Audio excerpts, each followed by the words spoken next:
Hey. Back again, 2 nights in a row.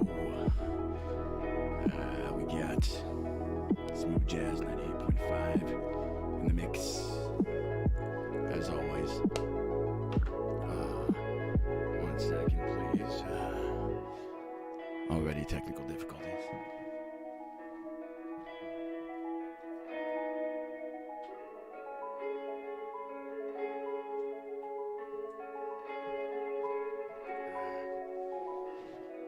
As you can see, I got Puppy to my right.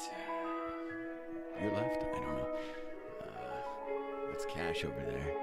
He's a little blurry.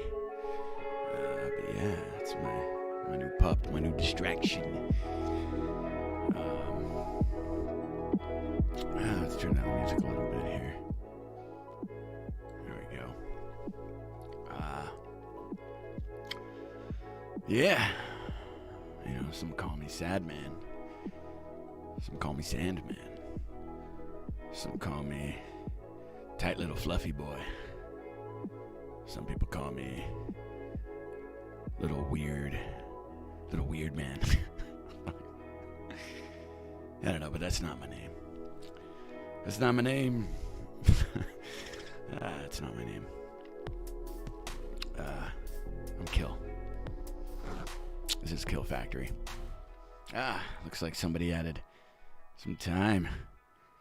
Thank you for doing that. Looks like I got a follow. Thank you. Thank you so much for following. HO03012. Welcome. I don't really know what I'm doing tonight. I am still wavering in sadness and despair. And strangely enough, the person that put me there reminded me that last time I was here, the only thing that kind of kept my sanity was streaming. Yeah, streaming. That's my Norm Macdonald impression. That was terrible. So yeah, I'm gonna kind of start streaming again, little by little, until hey, what up, Raw? Yeah, until I get my head back on straight. Let me see if I can. There we go, multi-stream chat. There we go. What up, Raw? How you been? Yeah, dude. Life is a cabaret, old chum. I can't really say where I've been. I mean, I can, but it'll be a long night, you know. What up, Lizzie? Oh, man, it's been a minute. It's been like 2 minutes, 2.5 minutes, 2 minutes and 30 seconds, as a matter of fact. Yeah, there's been a lot of ups and downs, strikes and gutters, what have you, as the dude would say in The Big Lebowski. And I don't know where to begin, and I don't know if I should. I don't know if this is gonna be a talking night. It's probably just gonna be a talking night. I just gotta get my mind off of stuff, you know. What have you guys been up to? What have you been up to, Lizzie and Raw? How have you been? It's been 3 months. 3 whole months. I don't know. Some part of me is like waiting to decide if I should tell the story or if I should wait until I have more of my regular audience back before kind of divulging what's been going on. But what I can say, thank you, Raw. It's like I said a minute ago, the ex who, you know, is the one that's caused the heartbreak and all the rough patches. She literally reminded me the other day, because she went on Fang Dad Hat stream for 4 hours because she's back in Minnesota, and I was like, she told me, she's like, and he's gonna teach me how to edit and all this stuff. And I was like, you know, when you lived with me, I offered to teach you how to edit like 10 times. But literally every day you would wake up and just get high and be so lazy that you wouldn't do anything. But now she's really excited about Fang teaching her how to edit, which is great. Fang's an amazing an amazing dude. Like, I really, really like him, and I enjoy him, and he's a great human being. But while doing that, while like somehow rubbing it into me, like telling me she's going to be doing all these great things, I'm like, don't you remember when I was teaching you how to stream, and I literally set everything up for you, and you just refused to learn, and I had to do everything, and I was trying to teach you how to edit, but you just never would put in any effort. But now all of a sudden, blah blah blah, and now you're all excited about it, and I'm like, dude, I was going to build you a studio, like in my fucking garage. Anyway, she somehow forgot all of that.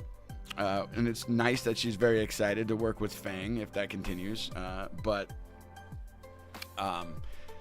the point is that, you know, last time I was doing such consistent streaming, it was when she put me through some massive heartbreak and ran off with some other dude for a month. So I was on stream like fucking, you know, 4 nights a week or something. And it was the only thing getting me out of my own head and heartbreak was to actually be able to do this and talk and have like an outlet and shit. And sure enough, here we are again. Similar situation has occurred. I really, you know, because I don't know if she's going to watch this. I don't know if, like, I got to be careful of what I say because I'm such a fucking schlep. Like, I'm so weak to this human being that no matter how much damage she causes, no matter how much she hurts me, I still have it in the back of my head that I can get her back and fix things, even though it's like I'm not the one that's breaking it.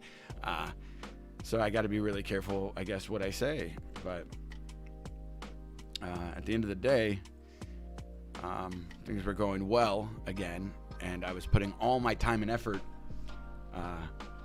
into her. So I stopped streaming, and things were going well. And I went out there and spent thousands of dollars to visit her in Minnesota, and she was supposed to come back with me. I paid for all the hotels, I paid for all the food, I paid for the camping and the trips, and you know, there's even more to this story because she screwed me over a couple of times just on that trip. In one instance, costing me $1,000. But then I continued to stay there for like a month and spent another $3,000 on her. And she was supposed to come back right after her birthday to a big party that I was throwing and come back and move in with me, and everything was going to be glorious. And then literally the day she was supposed to get on the plane, she just like made a bunch of stuff up and flipped out and got into her own head and just bailed on me and took a separate trip. Like, instead of getting on the plane to come to me, she took a trip to Orlando that same day, and it was just really crazy and messed up. And ever since, I've spent the last 3 weeks trying to like get her to wake up because she's really damaged so much. And like, I changed my life and set up all these opportunities for us, and she just broke every single one of them. So it's been hurtful, it's been hard, and I've been trying to fix it, and I probably shouldn't at this point. But let me check chat, guys. So I'm just rambling. Do what you got to do, dog. Unfortunately, I got to go. Just got to the airport. I'll be seeing you soon. Rah. I wish I saw that earlier. Let me know where you're going. Yeah, send me a message or something like that. Maybe if I keep streaming, we'll be able to finally do that co-stream that we talked about before. Pya. Even this sweater, the sweater I'm wearing right now. The day she bailed on me, I was out shopping for her birthday for like 4 hours, buying her all this. Yeah, I spent like $500 in presents, and this sweater was one of them because she's kind of into this military thing right now. You know, she's wearing like a camo hat, and so I bought this sweater for her. But I had to take it all back recently, and I decided to keep the sweater because it looks good. It's a good looking sweater. Yeah, man. I don't even know really what to get into tonight. You know, I could sit here and talk heartbreak. I could talk shit. Maybe it's not necessarily what I want to do. But, you know, having a couple of robot sodas and getting my mind off of things, you know. I haven't gamed in months. Man, I was just getting my Rocket League skills like up to snuff. Well, you know, sort of. I was getting better. I was finally getting better at Rocket League before this 3-month break, and I know that if I get back to it, it's gonna be difficult. Like, I can't even think of how my finger controls work anymore, because I had like my setup. I can't even remember how I had my buttons set up, and oh my god, dude! And I was just starting to learn how to rotate in the air and kind of stay afloat and stuff like that. I don't even know if I can go back to Rocket League. I would love to go back to Rocket League because it's fun. But honestly, if Rocky came back, you know, my girlfriend came back, I would love to play it with her again. Those were some of the best times of my life, is when her and I were in a good place, and we were just staying up all night playing Rocket League. It was good shit.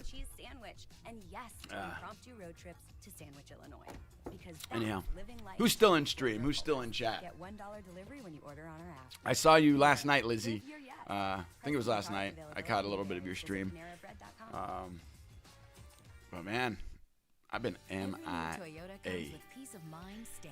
I have been playing Axie Infinity. I haven't really been playing it as much as I started a business with it.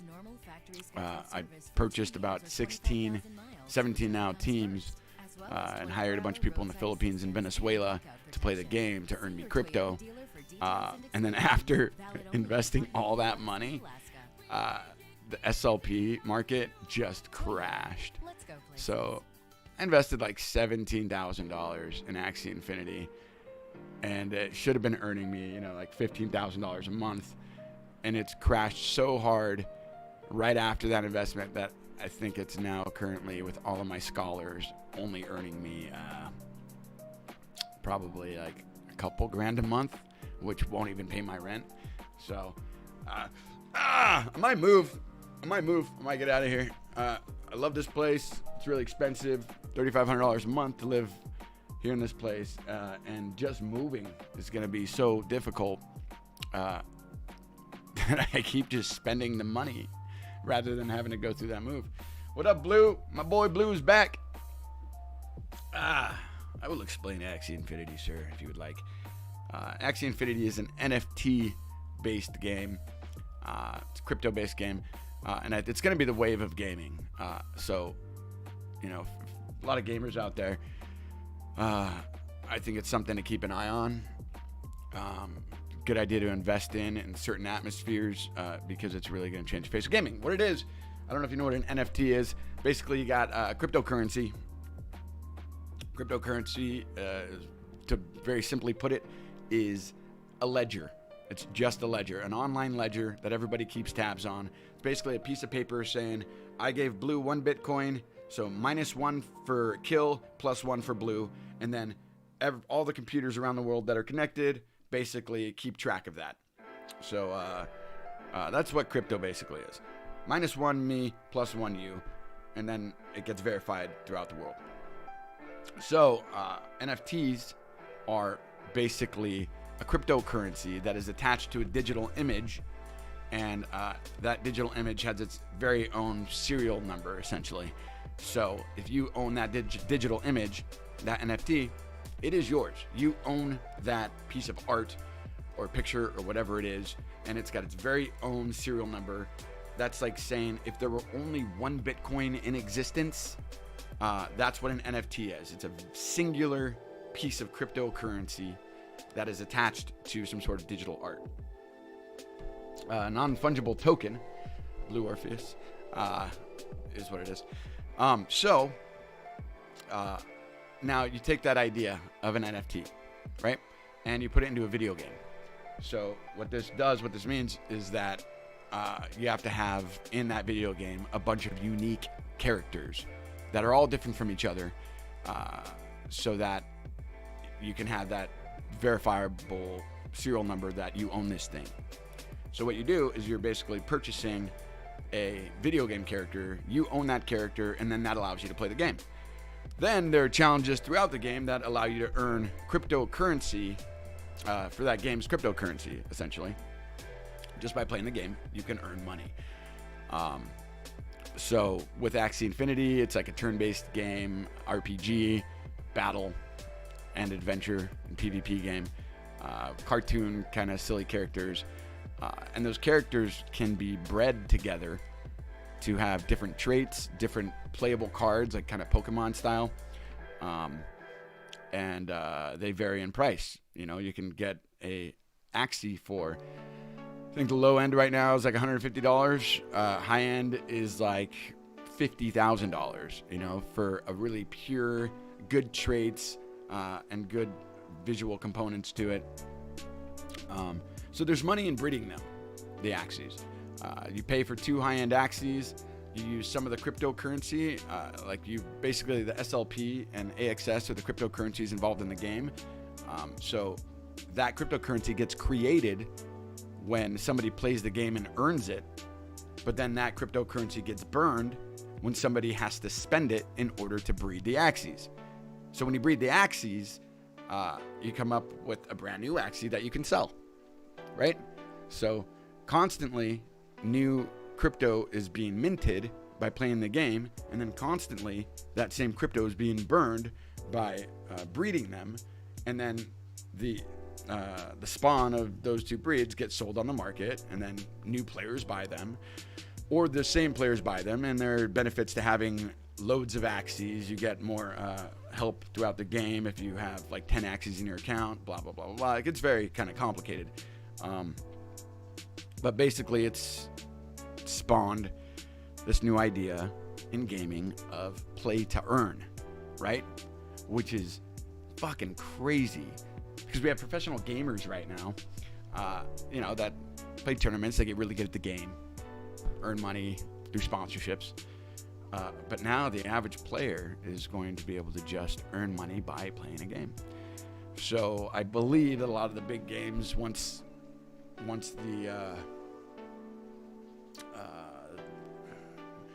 the methodology and the implementation of NFTs in video games kind of like grows and gets better, the programming, I think you're going to see games like Fortnite start to have play to earn type installments, like being able to actually own a unique character that has value that can be traded and sold.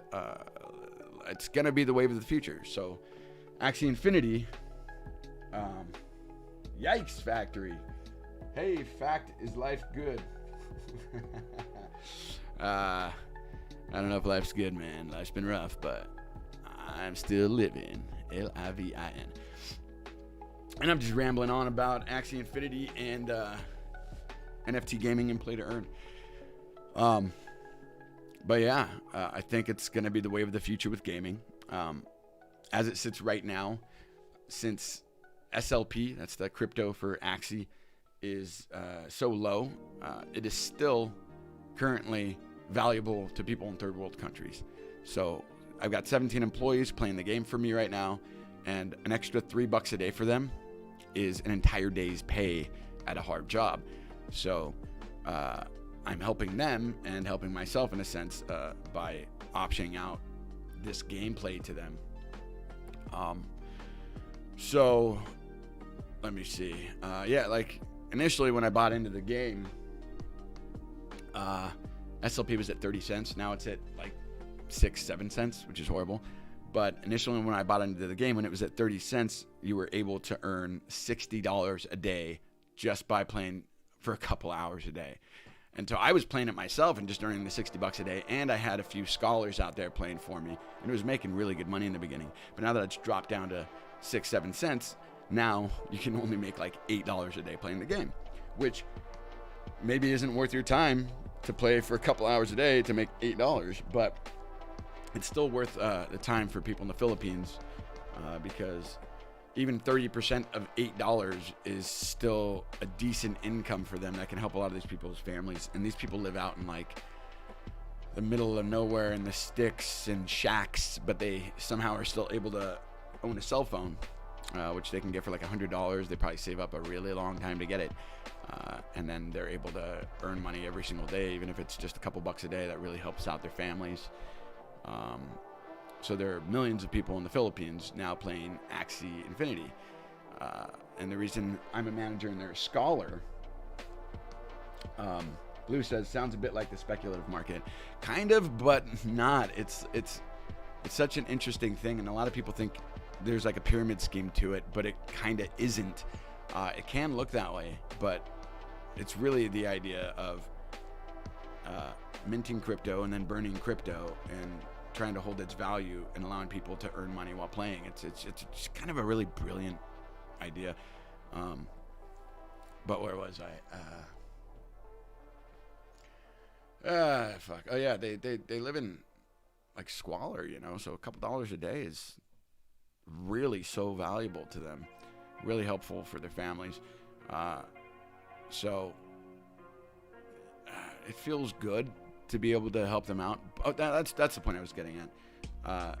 Question is, why don't they just buy their own Axies and play? Well, because they cannot afford it. You need 3 Axies just to play, and the lowest end Axies are going for $150, right?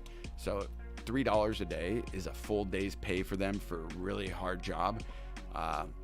There's no way they're going to be able to afford, $500 worth of Axies just to make a couple of dollars a day. So then there are people like me that purchase them and then option it out for them to play and earn a percentage back. So really crazy stuff, really interesting, and I'm excited to see where it goes in the future with like mainstream gaming, because it will end up getting there at some point. But the question is, how long are some of these original games going to last? How much can be built upon them? And I got into the biggest first one, and now there's probably another 20 different games that have followed suit behind them. There's one called Plant vs. Undead, which is, I think, doing pretty well. But nobody's got as big a player base as Axie Infinity, and most of them reside in the Philippines, millions of them. And it's still growing, but that SLP it took such a dive that it's becoming less and less worth it to invest so much money to have other people play for you. But it's still passive income. And I haven't received my initial investment back, but when I do, then it will just be free money coming in every single day for doing nothing, essentially. There is management stuff that has to be done, like I have to kind of keep tabs on everybody, make sure they're still playing the game and getting their max amount of SLP every day. I've got to send out their percentages every 2 weeks. If there's something going on with the game, I have to field questions and try and get to the bottom of it. If somebody's having trouble logging in, blah, blah, blah, blah, blah. So there is a management aspect to it that can be a bit tedious, but aside from that, it's as passive income as you can really get. Blue says, just remember, it's not about being first, it's about being the most popular. And that is true. And Axie is the most popular. There's the biggest player base of all. And it's solely because they were the first to really implement it properly. Now, are one of the other games going to be better and surpass it? Probably. The advantage that Axie has at the moment is that they're continuing to make additions to the game, to broaden the game, make it better. They're going to be doing a big patch in the next couple of months that's going to include dungeons and land ownership, and being able to trade items and purchase items from other players off their land. And it's going to become a bigger, growing world with more things to do to be able to earn SLP and burn SLP. And the other games behind them just haven't had enough time to implement those things and have those patches. So as the other games start to rise and get better, Axie Infinity being the first, they're still going to be kind of far and wide ahead of everybody else, because they will have broadened their game that much more because they've simply had more time to do it. But we will see. I'm really hoping SLP doesn't continue to dump, because if it does, there's going to be a point where it won't even be worth it for my scholars to play anymore, and then my Axies will be worthless, and I potentially could have lost a lot of money. But the guy that got me into it, because he got in early and he started a business really, really fast. He probably got, I don't know, $100,000 of investors to just back him up. And he just went out and got a shitload of scholars and started breeding like crazy. The guy basically became a millionaire within a month because he went so hard, so quickly when the SLP was at a high value. And I just got in right after that, right before the dump. So it's going to take a lot longer for me. But we hope it keeps rising.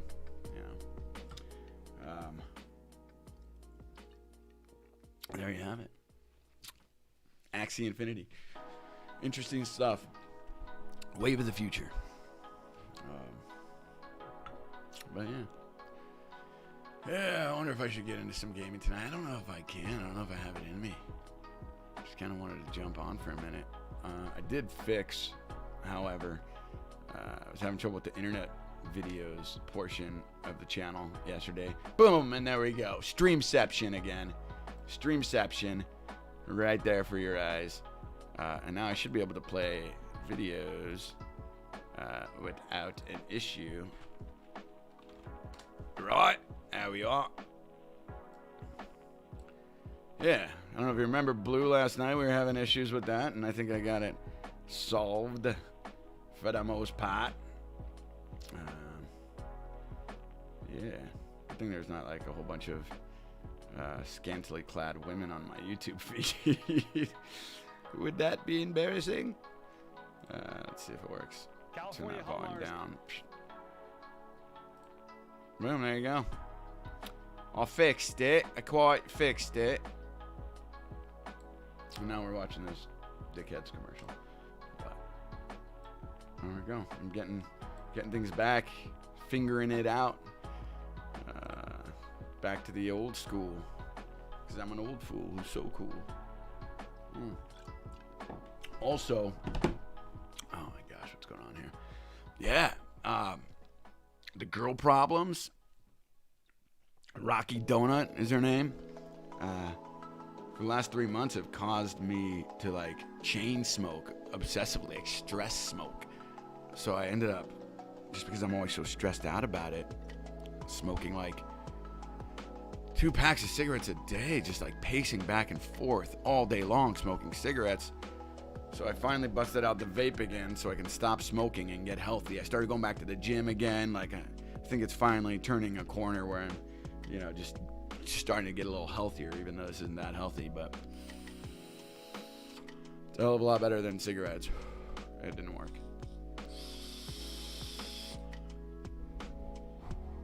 There you go. Still drinking the beer. Yeah. All right, I'm gonna go grab another one. As a matter of fact, I will be right back in a small chronic break.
And here we are back with the robot soda.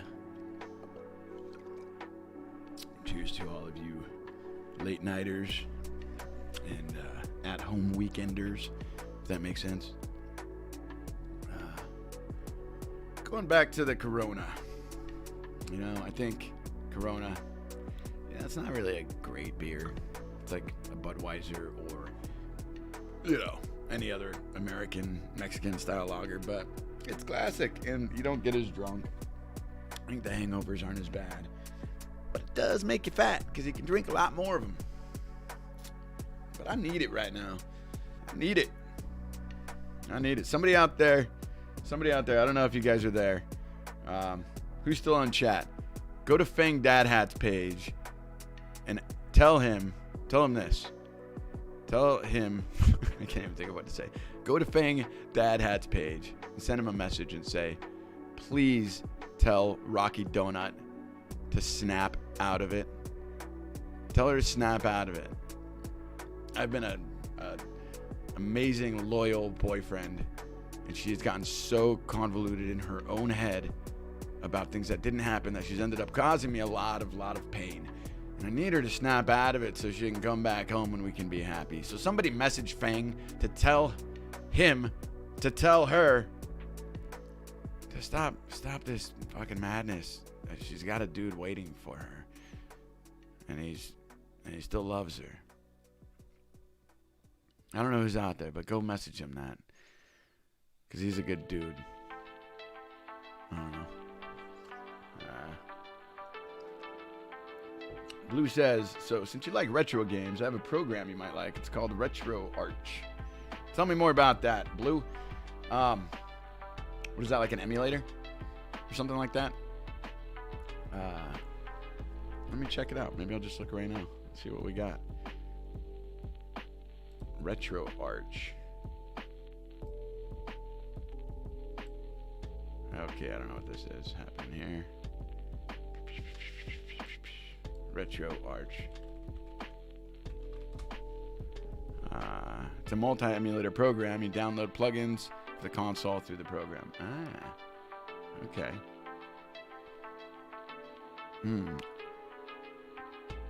Interesting.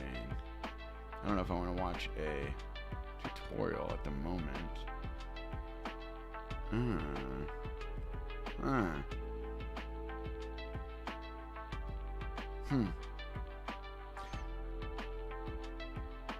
Okay, you can install Retro Arch on your Xbox. Okay. So it's basically an emulator for like at-home consoles, like your PlayStation and stuff. That's pretty cool. I might be down for that. Although, you know me, Blue. He says, so Atari, 3DS, PS1, ColecoVision. Wow, dude. I would play that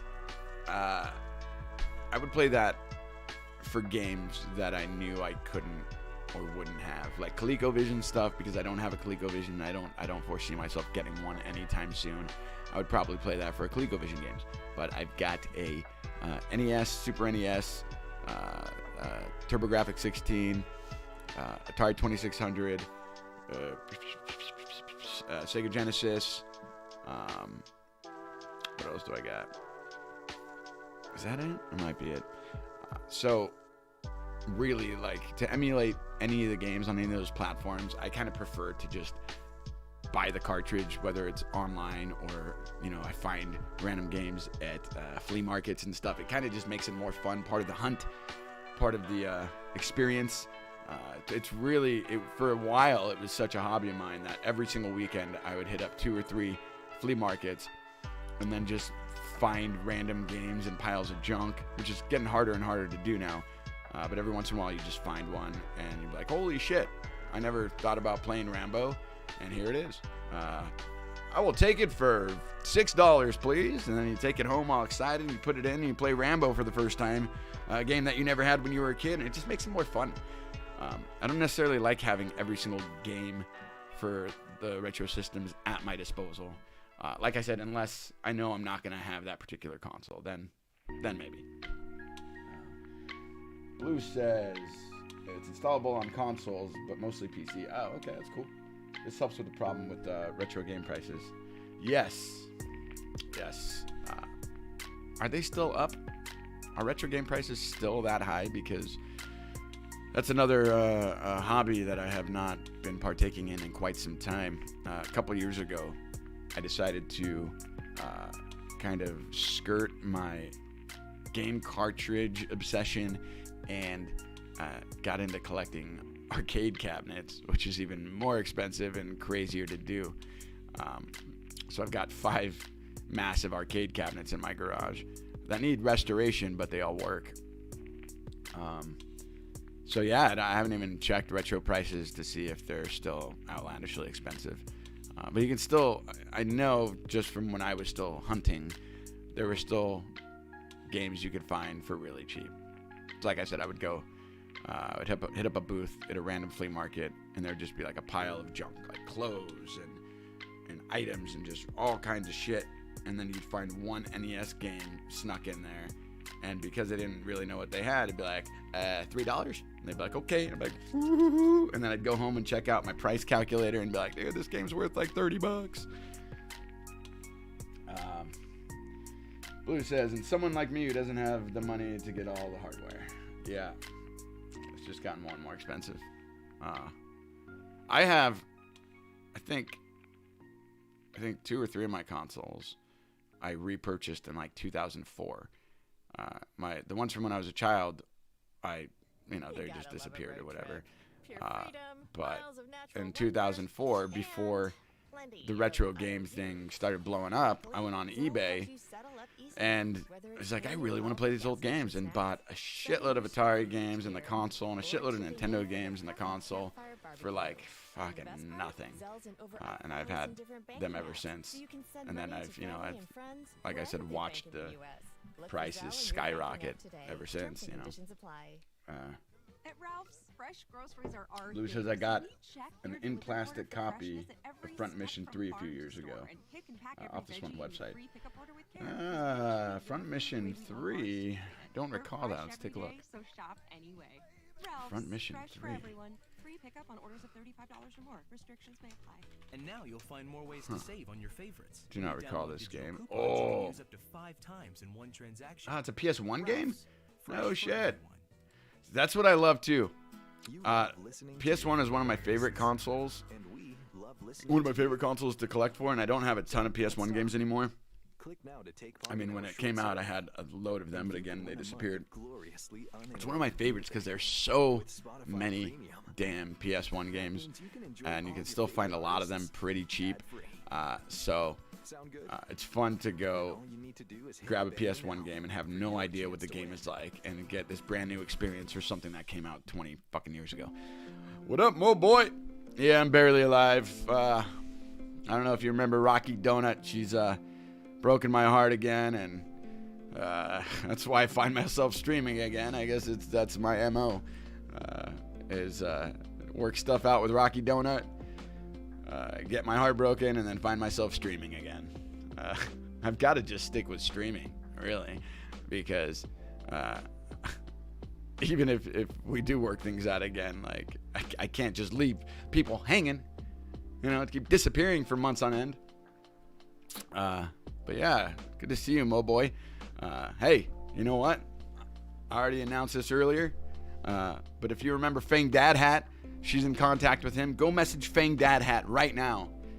Tell him that Kill Factory is hurting really bad, and for him to tell Rocky Donut to wake the fuck up because he's a good dude and he loves her, and all he does is want her back. God, that's so pathetic. But do it. Message Fang right now. We need to get his attention because the girl has been out of her head. It's been hurtful.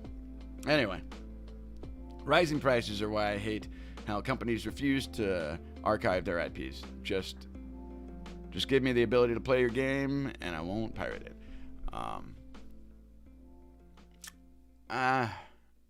It's interesting to say it that way.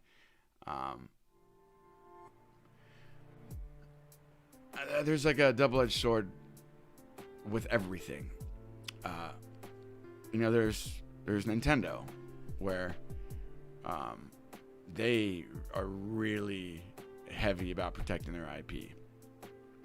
And what all the companies are doing basically is taking all their old content and putting it on their new platforms and then recharging for it. And it makes sense from an IP standpoint to do things that way. So, I mean, I'm not even sure how connected that is to the rising prices in physical retro games. The fact of the matter is there's just a limited resource. Retro games. There's a very limited amount of cartridges. They're even more limited amount because they go bad and they die and people didn't take care of them and they've broken. So it's just like any asset. The less of it that exists and the more that people are holding on to it and not selling them, the more the price goes up. It's like crypto, really. If you put out 1,000 coins and 900 of them are being held by people, then that extra 100 coins is going to be that much more valuable because, they're rare. Blue says, it's one of the reasons backward compatibility is important to me, especially for CD-based games. Dude, I know, right? And what was it? PS4, I think, stopped the backwards compatibility. Like, it was a PS1, boom, right? PS2, backwards compatible. PS3, backwards compatible, I believe, for PS1 and PS2 games. And then PS4, I believe that was one of their selling points. It's why they won the console war that year, was because Xbox straight up said, no backwards compatibility, and we're doing the, what do you call that?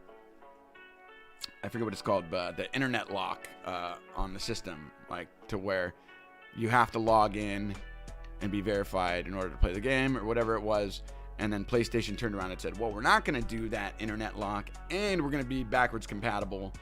But then I think they took that away, didn't they? Because maybe PS4 is backwards compatible to PS3, but I don't think it was for 2-in-1 system games.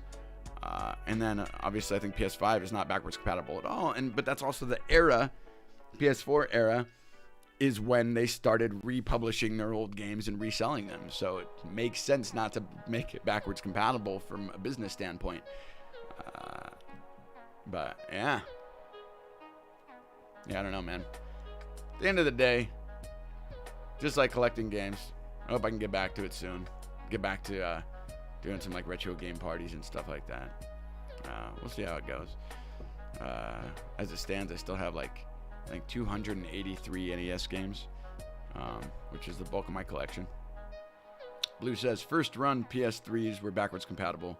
Later run PS3s could not play PS1 discs, and the PS3 Super Slim can only play PS3 games. Ah, okay. Yeah, I did not recall that. PS5 can play PS4 games at least. Okay. Yeah, that makes sense. I bought the original PS3 on launch, and it cost me $749, I believe, which is incredibly expensive for the time, especially. Let me see. I don't really recall if I played any PS1 or PS2 games on my original PS3. I still have it. That's the one console I still originally have, is my PS3. Let me see if I can dig it up real quick. I think I have it right over here.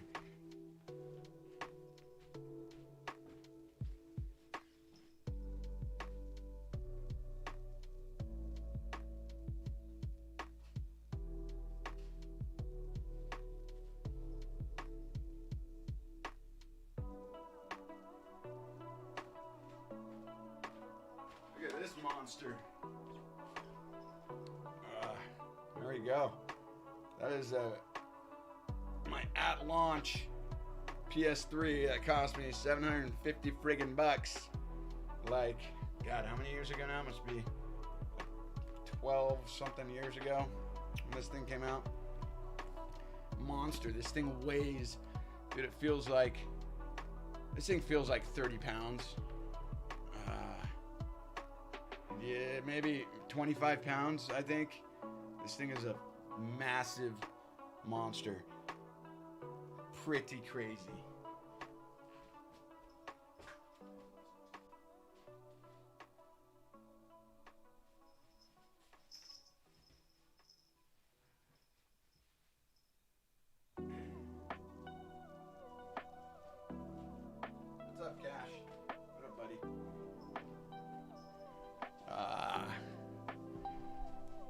Okay, bud. Yeah, that thing was crazy. I would buy consoles like specifically for Grand Theft Auto. You know, like a new console, you get a new Grand Theft Auto. Except nowadays, because Grand Theft Auto Online became so damn popular, they realized they didn't need to keep releasing new content. But I think there's a new one coming out soon, if I'm not mistaken. Blue says, and the PS4 store has PS2 games you can buy on it, which means it has a working internal emulator. Oh, right. That makes sense. Yeah. Huh. Yeah, man. I don't know. I like the idea of keeping and collecting old consoles. I just haven't been into it in a while. Ideally, one of these days I wanted to build like a giant light up cabinet that had all my consoles in it, that was like just really beautifully displayed, and have it all run through one like channel switcher, so I can just easily just hit a button and boom, have that console working, or switch over to this console. But I, haven't been in a stable enough environment to actually do that. I want to buy a house before I do something like that. A place I'm going to live for like 10 years. Blue says, like, I'd be super willing to shell out some extra cash if I could play my whole library on it. That's fair. But like you said, Sony saw how much money there is in reselling your games to you. It's business, man. Like, at some point you can't like be miffed about a business making money. Like, the more money a business makes, especially a business company that you enjoy, the more content you'll get, the better games you'll get. Like, it keeps them in business making money. So it's not necessarily a bad thing. It just it'd be nice to make it easier to play your old school games, but you know what? You still can. You just gotta go out and suck it up and go buy a PS1, and then go find the games and go on eBay, and it's really not that big a deal. But a lot of people don't even want to, put in that effort and be collectors. So it's good to have both worlds. You can rebuy the old games if you like the old games, and you can go out and do the hunting if you like the physical stuff. Cash, what are you doing, buddy? Go outside. Come here. Say hi again. Are you gonna be good this time? Are you gonna be a good boy this time? Huh? Are you gonna be a good boy? Why? Oh yeah, he's being way less crazy today than he was yesterday. Why? There he goes. It's funny because his white side, it's really hard to show. When he opens his mouth, he looks just like a possum, but only on his white side when he doesn't. You're being a good boy today, buddy. You've been good all day long. I'm gonna go put you outside.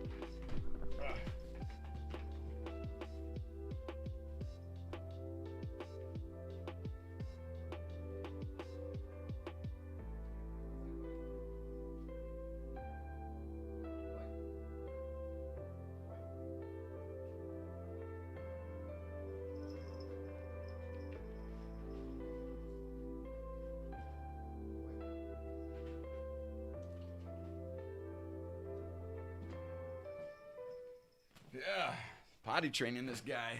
You gotta love a road trip. Not super fun, Freedom, but miles of natural he's wonder, smart.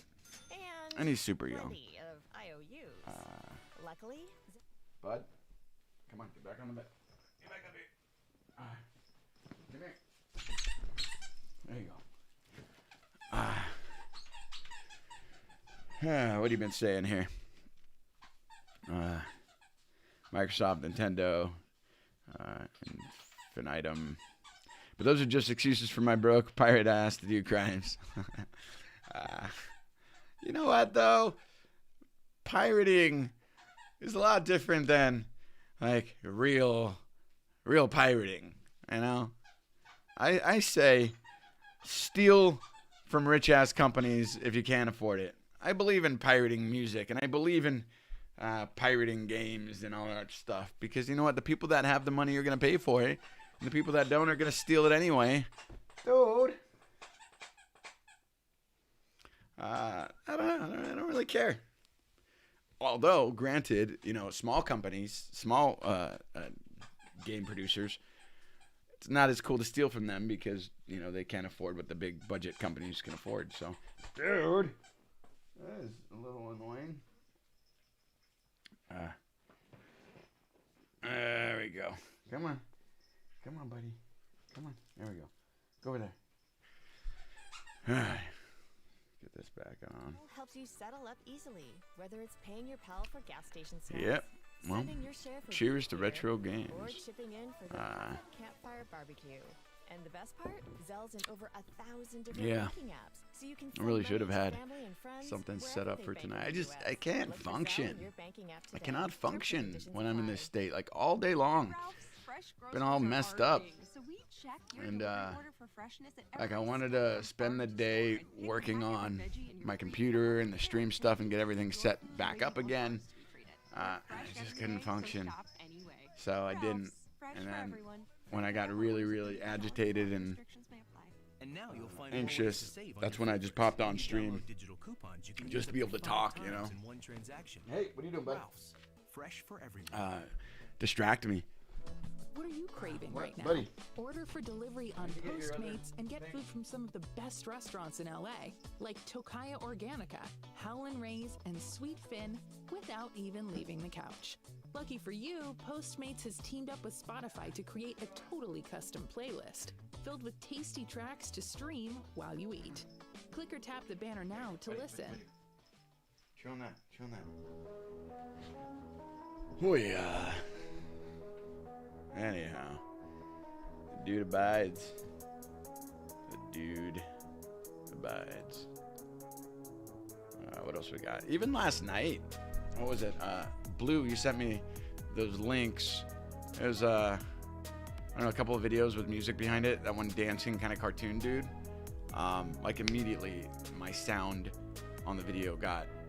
At least, I mean, yeah, live streaming they can't really turn it off on you, but the replay video, boom. Like the last 10 minutes of last night's stream is silent because of just those videos that were played. And it used to be, I mean, I guess last night I didn't try, but it used to be when it came to fair use that you could play 10 seconds of it, review it or comment on it, and then it's fair game. But apparently with streaming and Twitch, the second there's copyrighted music on there, boom, your sound is just cut, you know. Really cracking down on that stuff, which really it's not super fair, because a lot of the time it's streamers that are turning on people to this new music and these new artists, so allowing them to kind of play the music live during their stream is almost more beneficial to the artists. So it gets gray. I guess at the end of the day, it doesn't really matter. And you're not really making any money streaming anyway, unless you're like showing your boobs or doing weird shit. What else is going on? Looking through YouTube. Let's see what we can find.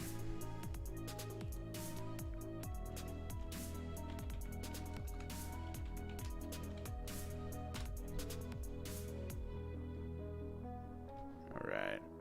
Let's check out some weird shit, quite literally.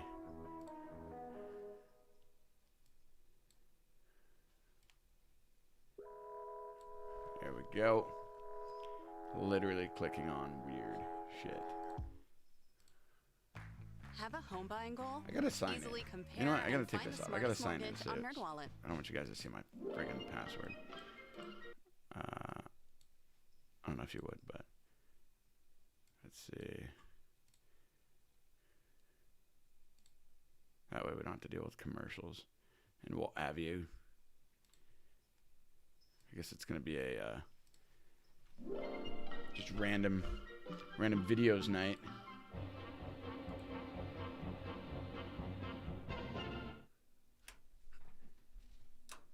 And you need to do this for about an hour or two per day in order to... I am being treated by Dr. Norman Rosenthal of the National Institute of Mental Health in Washington. He has come to Toronto to lecture about SAD, seasonal affective disorder. Now, most of us call this ailment the winter blues. You see the symptoms every winter day on our streets. Dr. Rosenthal says we need more light to make us happy as a sunny summer day. The absence of light causes certain brain processes to go awry. Now, what sort of apparatus would you use? Now, this bank of light here, is this what would be adequate for the treatment? This type of light fixture is currently used and has been very effective, but as you see is very large and cumbersome. We at the NIMH have developed a head-mounted light visor. You see it's like a baseball cap. Blue, if you ever got frustrated as a creator, just remember this video. Yeah, let's check out what you got, please. I don't really get frustrated as a creator, as you would put it. When I'm streaming, I don't really even consider it like creator. It's just going live and fucking around. But I have done lots of YouTube videos and stuff. But yeah, let's check out what you got. Let's see what you got. Fuck all y'all! Yes. Yes. Fuck all y'all! Yeah, I wish I just had that like on a repeating frame on my wall. All y'all! Maybe I should make a song about it. I need to get back into music as well. Let's see. Maybe I'll play my songs here. They don't really, the YouTube mix of them is not, sound-wise, isn't great, unfortunately, because these videos took a lot of work. But here's one I did of The Big Lebowski. I don't know. I've showed this maybe a couple of times before, but what I did is about 90% of this song is taken straight from sounds and clips from The Big Lebowski and just cut together into an original piece of music. And it took days and days and days. And like I said, it sucks because this audio quality is kind of shit on the YouTube upload because I guess I didn't know how to properly do the right settings for good sound when uploading to YouTube, whatever. But yeah, check it out.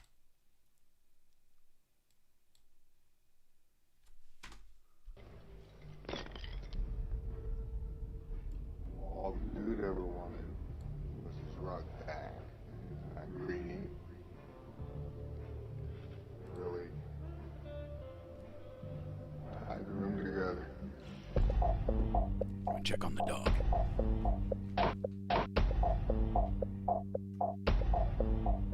Hey, dude.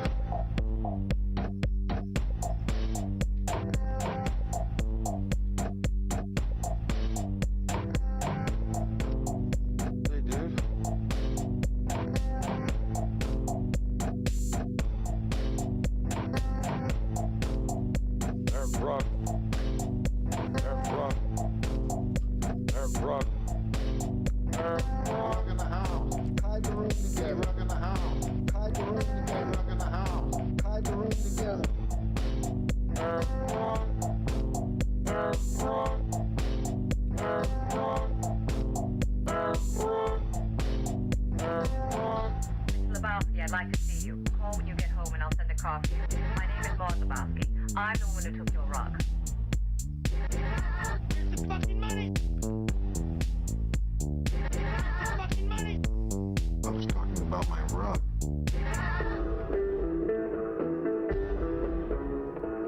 Cooley has the money. You're sort of a techno-pop.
Rock.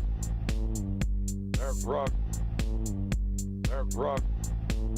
Eric Rock in the house. Hide the room together. Rock in the house. Hide the room together. Rock in the house. Hide the room together. Eric Rock. Eric Rock. Eric Rock. Eric Rock. Eric Rock. There we go. Friends like these, huh, Gary? That's right, dude.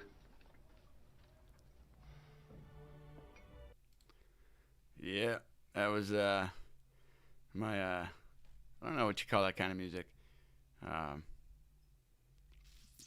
Pogo. Pogo's like my favorite dude who does this. He's like probably the best example of a true professional at cutting movies together into like real, true, good songs. But yeah, what is it? What would you call this? Anyway, that was my attempt at it. Let's see. It's almost a YouTube poop, but the quality is too high and there's way too much thought put into it. So I guess nothing like a YouTube poop. I don't even know what that is. I should look that up. Let's see. What is a YouTube poop? I've never even heard of that.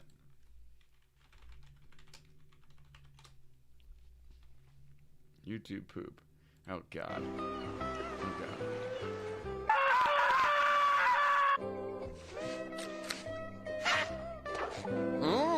Gay Luigi with one of 8 essential prizes inside. You will die. What the fuck? YouTube poop. Holy sh! Squidward! The sky had a Pokemon from my cereal box. Squidward!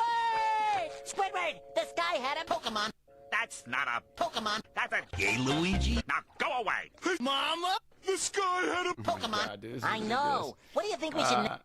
Yeah, I wouldn't consider my musical contribution to be like a YouTube poop. That's what we got to offer here. For the past 4 years on this channel, I have made videos on various topics, but by far the most popular form of video I have done centers on video game analysis. What I think made them so popular is that instead of being your usual video game review, I have focused primarily on narrative. Specifically, I have focused on what I believe are the best stories in the video game canon. For 20 odd years, video game narratives have been demonstrating a capacity to confuse, entice, and emotionally manipulate their audience in the most positive of ways. Most recently, in fact, I have been putting forth the argument that video game narratives have demonstrated such sufficient profundity that they sometimes have matched the greatest stories told in other mediums. To continue our collective celebration of our modern-day digital mythology, I would finally like to give full attention to a game which, I would argue, has the most profound moment in gaming history. I refer to the final codec conversation from Metal Gear Solid 2. While I have done several videos on Metal Gear Solid 2 in the past, I have never given full analytic attention to this specific moment. The main YouTube poop is a weird art form. reason why is because somebody has already done so. My all-time favorite... I'm gonna have to watch this later. It's a 16-minute video. I did like Metal Gear Solid 2 though quite a bit. That's a classic fucking game. Here, just for your viewing pleasure, since I showed you the last one, I did another, I guess you can call it like a cut-up mix or something like that. I did another one that was like a total joke song. So it doesn't necessarily slap, as you say, as the other one. I mean, I think it's diggable, but it's a total fucking joke song.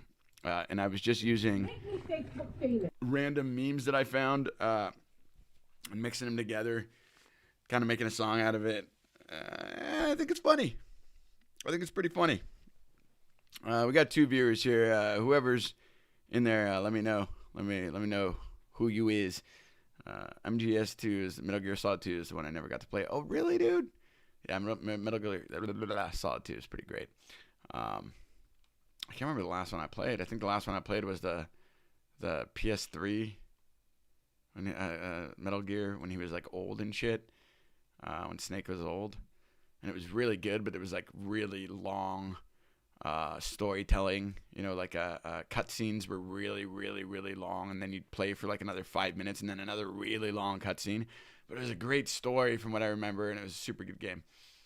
That's the last one I played.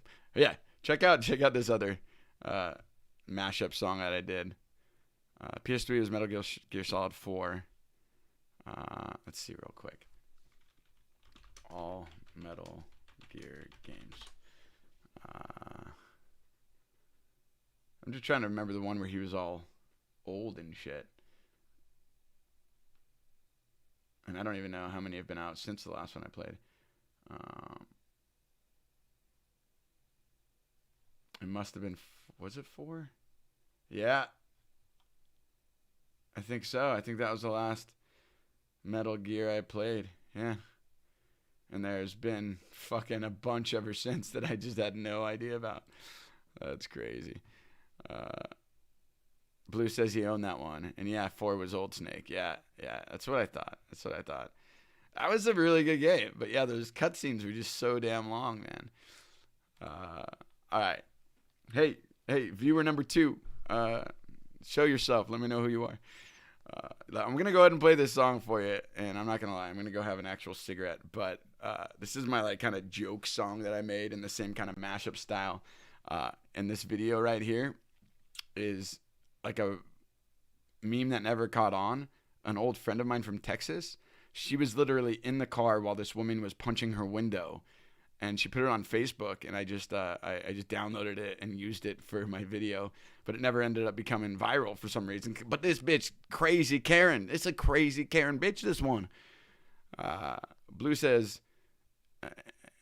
and for 4 was Raying Revenge, 5 Phantom Pain, and Survive, which wasn't great.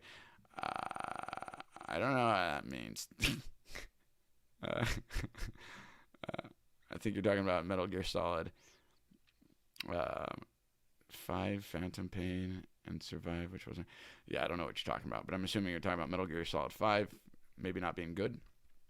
I mean, the way 4 ended, it made it seem like there wasn't going to be any more Metal Gear Solid. Yeah, I can tell there were some typos there.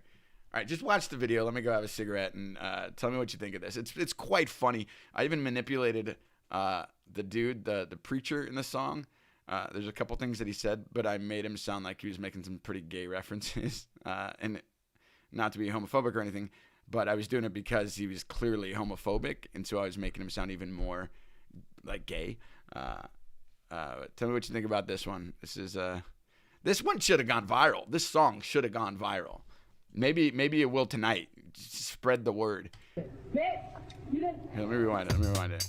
Fucking make me say famous, bitch. You didn't fucking cut. Fucking cut.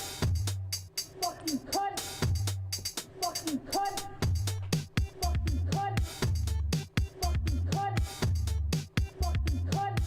Make me say famous. Burn it, cut.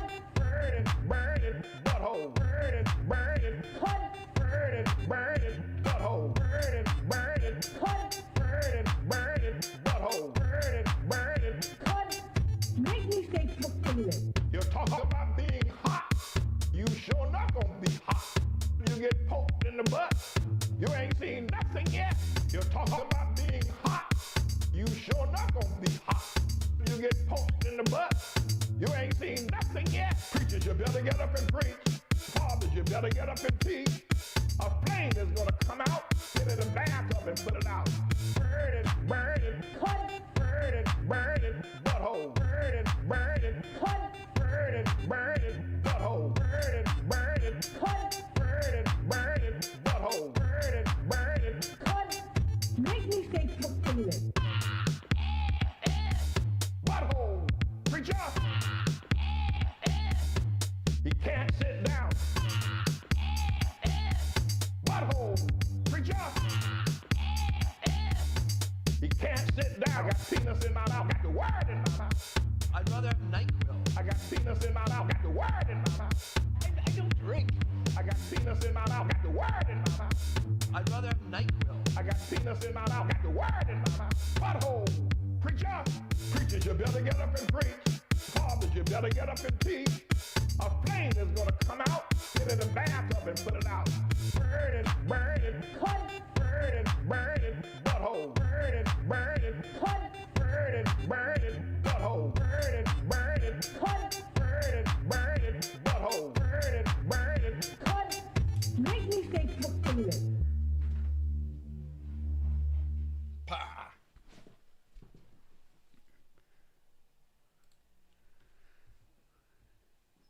Yeah, that was kind of my joke. Hello, Tangerini's from.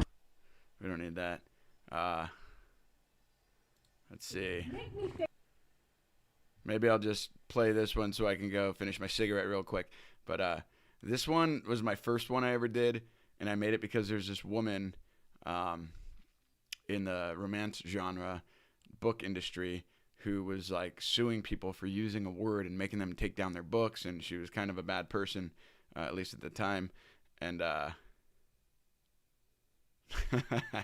Blue says, okay, but not as good as the more serious song. Yeah, that one I made in like a day, and it was just kind of a joke. But this song was my first attempt at it, and it was just a live video that this woman did, and I guess I was kind of trying to embarrass her, which maybe isn't super nice, but she was doing a lot of damaging things legally to a lot of people that I knew, and I thought it was quite funny. But I'm really just playing this so I can finish my cigarette. This woman right here, her name is Felina Hopkins. She's an independent romance writer. An indie author registered a couple trademarks, positioning her as the sole owner. That's true. You cannot force a viral video. The internet rules, man. Word cocky. We are talking about a trademark on the word cocky. She started sending cease and desist letters to other authors, many of whom I believe had been using the word cocky since before Felina ever even had used it. She was able somehow to get this trademark for just the word cocky. We could copyright all the words and then nobody would be able to use them, right? No. Hell no. Let's go to court. You're gonna look like idiots.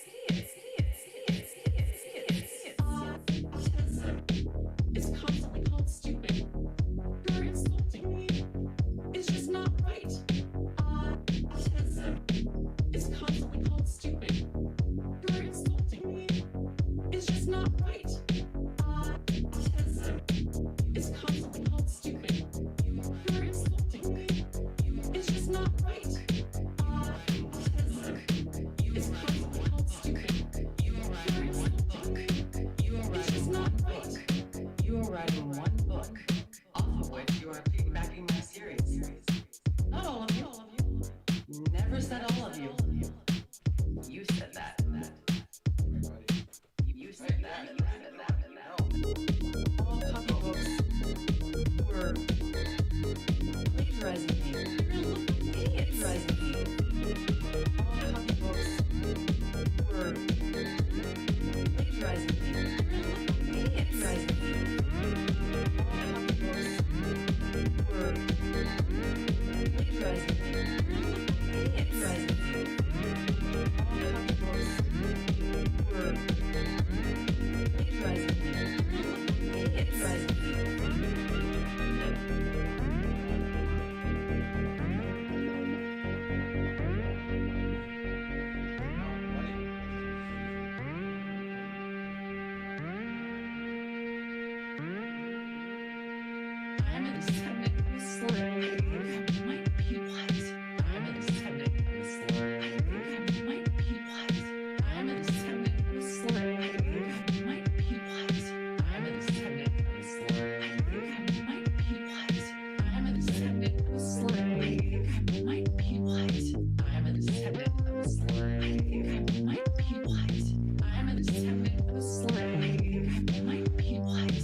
Like, she said some really weird shit on this live stream.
watched this in fucking years. Hate, sculptures, hate. There is no smiles. Hashtag court. Hashtag cocky. Hashtag copycat. Hashtag court. Hashtag cocky. Hashtag. Bye, Felina.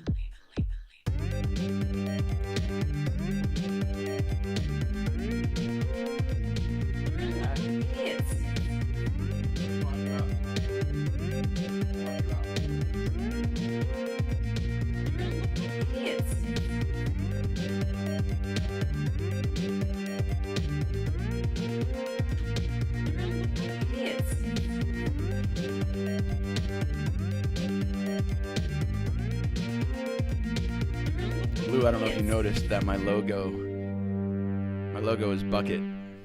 It's a logo I made for him. Good old Bucket.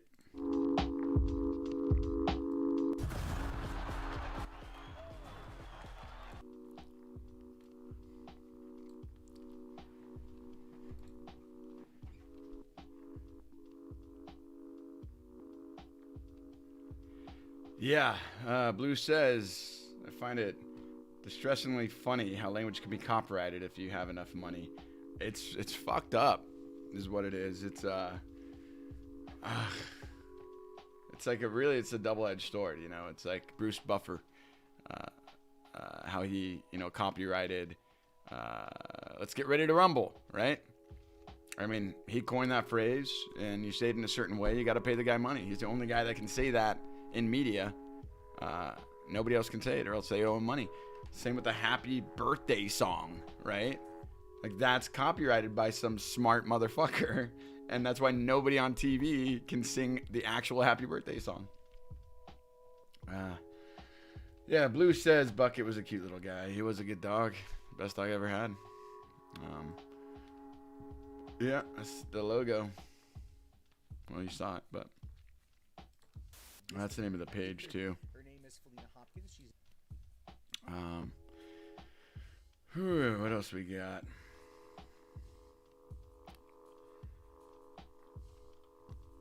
Who else is viewing right now? We got 2 viewers, at least 2 that I can see. Show yourself, man. Show yourself. And if you're somebody I know, go to Fang Dad Hat's page and tell him to tell Rocky Donut to wake the hell up. Happy Birthday is still copyrighted? I thought that ended. Oh, really? I didn't realize Happy Birthday copyright ended. I guess that's good. I guess it doesn't matter. I think it just forced people to be more creative on TV when they had to do a birthday song, let's look it up. I did not know that. But the thing is with that Felina Hopkins thing, a video I made, like, this woman decided to make books titled with the word cocky, and then went back into these retro lawsuits and were telling people to change the names of their book that had used the word cocky in it previous to her using the word cocky and previous to her copywriting the word cocky in romance books. So that's where it got like really shitty with what she was doing. It was like the Happy Birthday thing. It's like if you copyrighted the Happy Birthday song and then sued everybody in history before that who sang Happy Birthday on a TV show, right? Like, you can't do that. But you can make those legal threats, and people have fear of the legal system and how much money it would cost to fight it, that they will change the title of their book because this woman has power over them. And it's abusing that power of copyright is really kind of gross. And it happens all the time. Want to watch some video game intros with me? Yeah, let's check it out. What do you got for me? I wanted to look up the Happy Birthday song really quick. Who is my second viewer? Show yourself. Man, I remember back before I stopped streaming, I was getting up to like 20 viewers a night, which was like, wow, shit, dude. That's like, it's really starting to grow before I bailed out. What was I gonna do? I was gonna look up Happy Birthday first. Oh God, I locked the dog outside because he was being difficult, and now he's barking. Hold on, let's see. I can hear him banging on the door. Happy Birthday song copyright.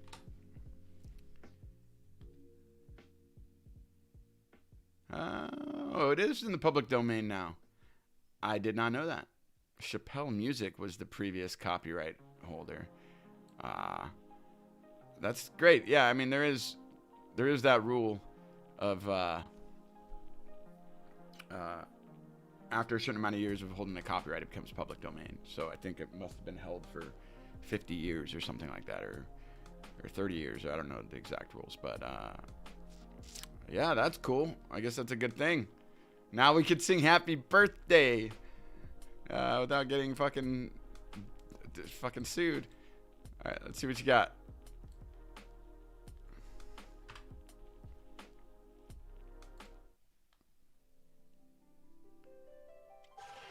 Final Fantasy 14.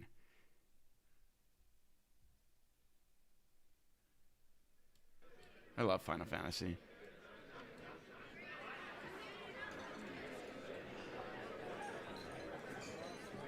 I quite like it.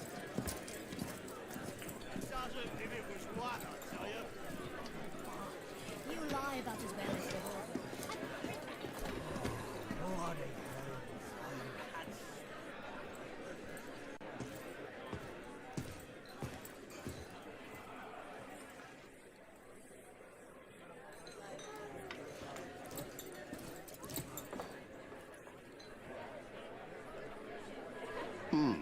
Very well.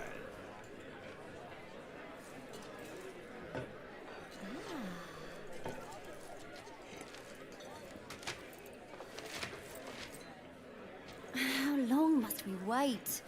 I grow weary of the company. The feeling, my dear, is mutual. Aha! What do we have here? No job is too daunting as long as the coin is good. Bah, you'd sell your own mother if the coin was good. My father, too. Now quiet down and help me decide.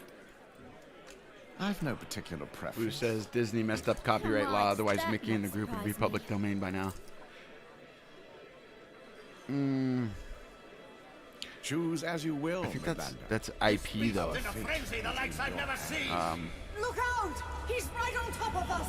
I think it gets gray when it's more a company's IP rather than copyright. Although let's think about that really quick. I mean, copyright is generally IP, but when the copyright, oh, hey, we got some time on. Did we get a sub? I don't know. Who put that time on? Uh-oh. Somebody knows my, oh, shit. Somebody knows the code to add time onto my stream. Oh, my God. You're just adding time. Who is this? Who's this crazy person? I don't even remember how to add time to my stream and how, fuck, you're just fucking me now. 2 hours? Who are you? Who are you? What is happening? I don't care, man. Like, I will stream. You know what? Person there who's adding fuck, you are killing me, dude. Person who is adding time to my stream, as long as you create a fucking subathon, I don't even care. 3 hours? 3 hours. I'm going to get super drunk. I don't even see you as a viewer, whoever you are, whoever's hacking my shit and fucking with me. Bro. 3 hours. I'll do it. Get people to sub, and I'll sit on here for as long as you want, dude. I don't have my stream set up properly the way it was, and I don't really remember how to use it, so I can't tell if you're just legit hacking me, or if you're donating, or if you're following. I really have no idea what you're doing. But show yourself in chat. Show yourself. Tell me what's going on. I really don't. I mean, I'll stay up all goddamn night. I don't care. Stop doing this. Haas 00312 color. Like they're all versions of Haas and then a number and then a different name. Now it's broad. Haas broad. 240 seconds. So which? I'm trying to. What is that? Is that a follow or donation? Which one adds 240 seconds? Dude, Haas Rake is now adding. Who? What is happening? Haas Black. What is going on, dude? My shit's hacked. Haas, you silly bastard. Haas credit now. Haas, you silly bastard, show yourself. What are you doing? It does, okay, yeah, it does look like it would be a bot, but who would throw up a bot onto my stream to add time? It's got to be somebody who knows how to do it within the system. I don't know, dude. Somebody threw a bot up on my shit. Yeah, Haas Electric. What the fuck? You know, dude. Haas bot, whoever you are. I could legit just end the stream whenever I want. So, although this is great, unless you get viewers onto my channel, it's like completely pointless.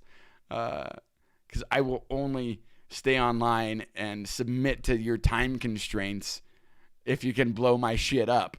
So why don't you get your bot to work on getting motherfuckers to be on my channel so it's worth streaming the entire time rather than just fucking with me, because it's really pointless. And we're only at 3 hours and 16 minutes anyway. So, I mean, it's still doable. But, yeah, how weird. All right, let's just, let's see what happens. Let's see how this goes. Finish this video.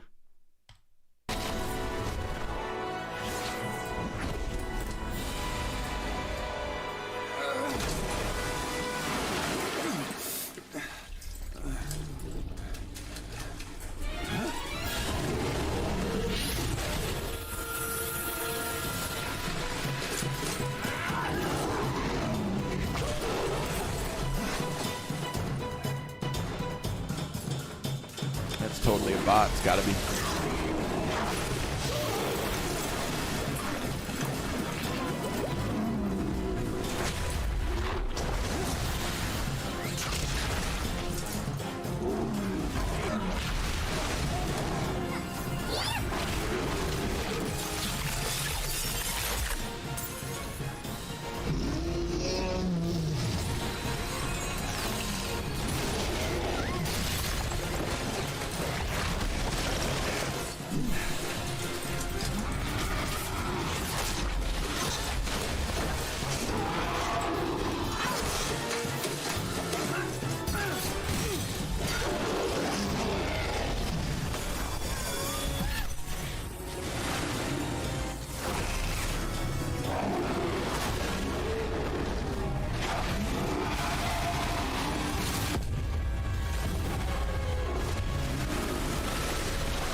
Damn.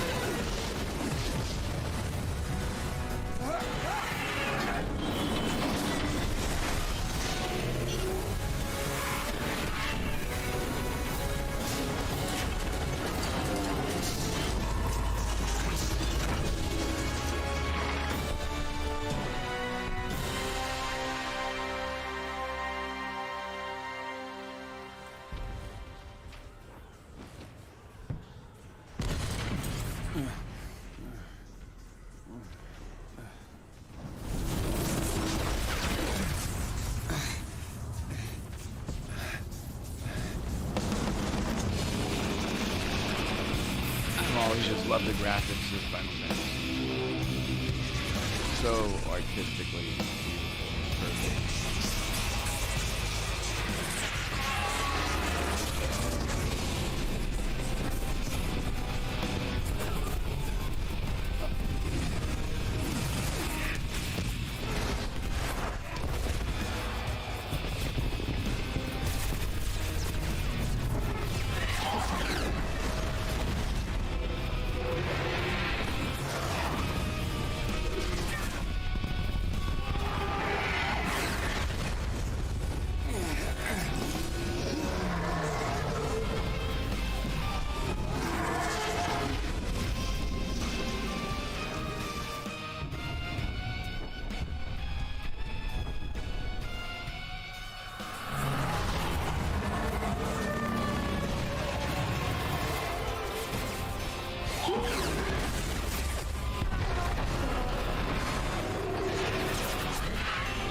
So good.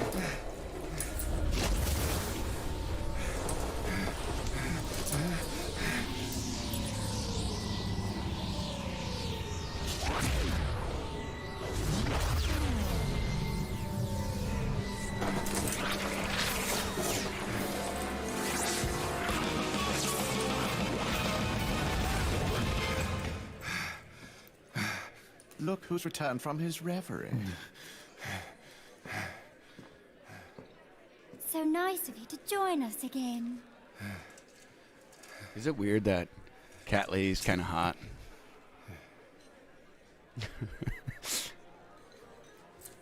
Well, don't keep us in suspense. I mean, like I'd never bang a cat. We'll start with this one. But Cat Lady? Ah, he speaks. Cat Lady's, Can we go now? Cat Lady's a bit of a looker. Let us give the bard something to sing. Haas is now following.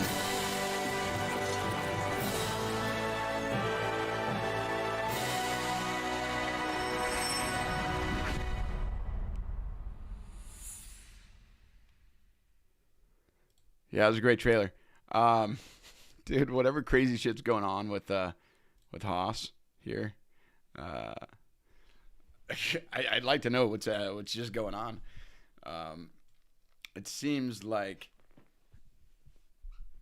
nope, they're designed to be attractive. Of course they are. Of course they're designed to be attractive. Like every Final Fantasy female character is attractive.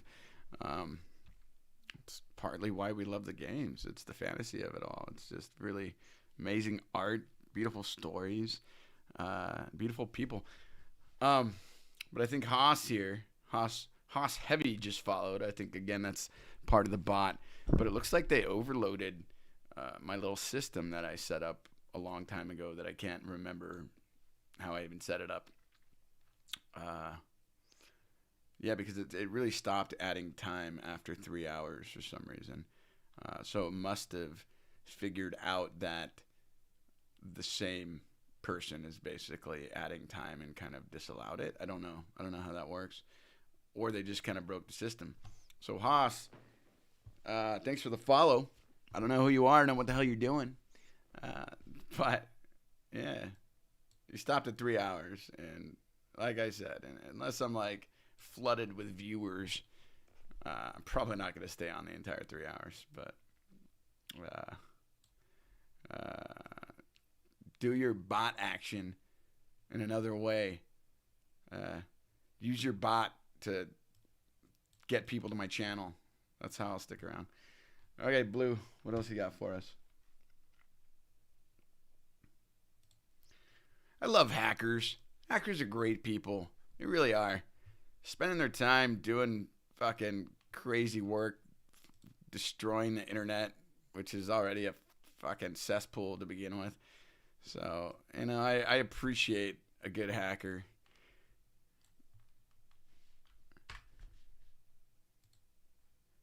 All right.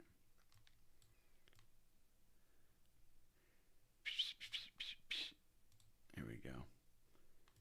I locked my poor puppy outside. I might have to bring him in a minute.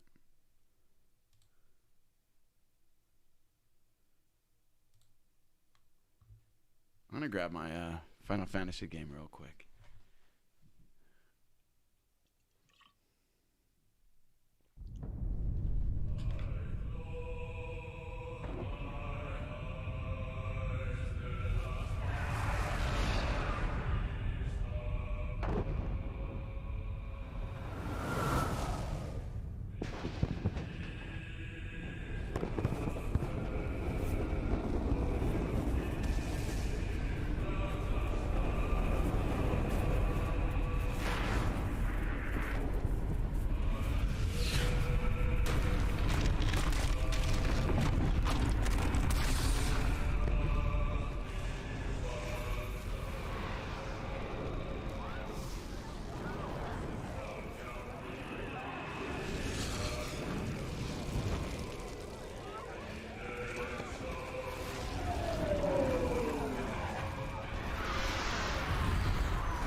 Hey, Blue, I know this is Final Fantasy XIV, A Realm Reborn, but can you remind me the previous Final Fantasy release? I just can't remember shit. And what was it? Maybe 2 years ago? I bought the most recent Final Fantasy game. I was only able to play it like a few nights, which is really depressing because it looked beautiful. And the gameplay was like probably some of the best that they've ever released, like live action gameplay, like live action fighting. But was it a Final Fantasy XIV game? And this is a new expansion of it? I don't know. We might have to look at the last Final Fantasy release. I cannot remember. I didn't get to play much of it, and I can't find it. I just went looking for it.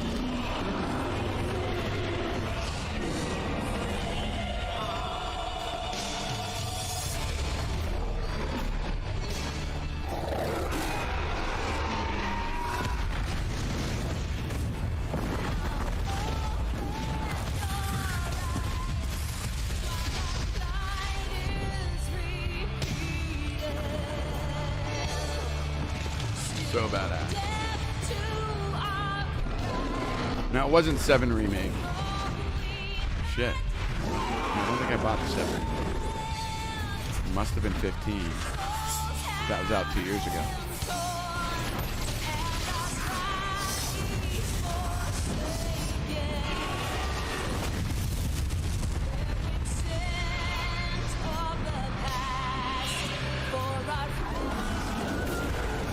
You know what? Thank you, Blue. Just by making me watch these, you're reinvigorating my love for video games, especially Final Fantasy. Fuck, they're so beautiful.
Just forget how sucked into the world you can get, you know?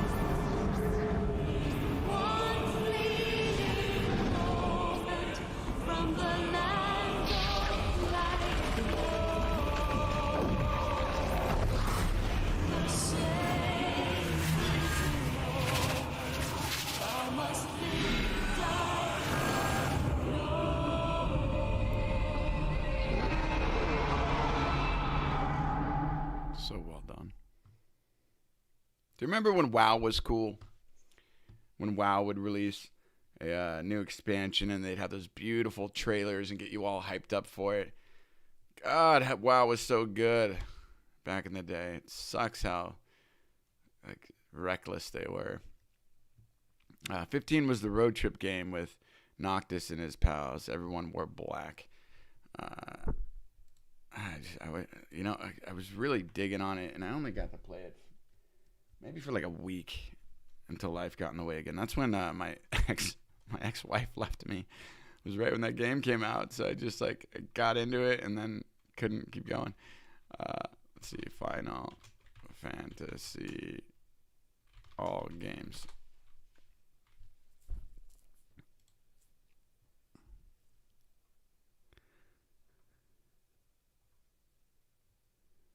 What are we looking at? This is not a comprehensive list here. This is not a good list. Complete game list. Let's see. Is it going by year? Looks like it.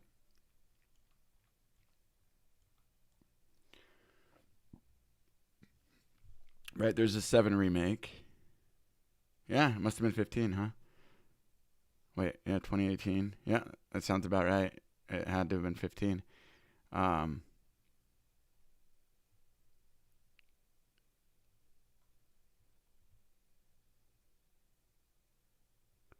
So what is so these trailers you're showing me, these are new Final Fantasy installments with the characters from 14, huh?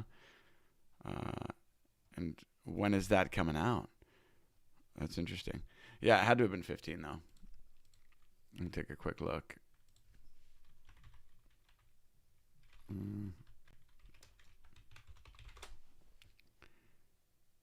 Yeah, I think it... Yeah, it had to be.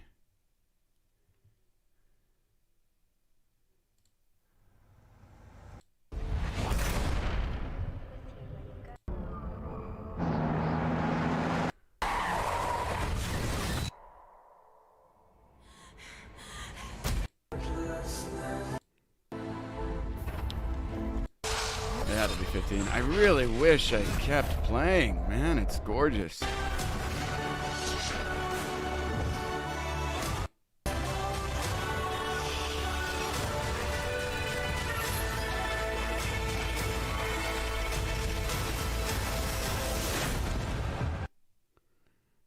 Okay, yeah, I got you. They're the intros for 14 and their expansions.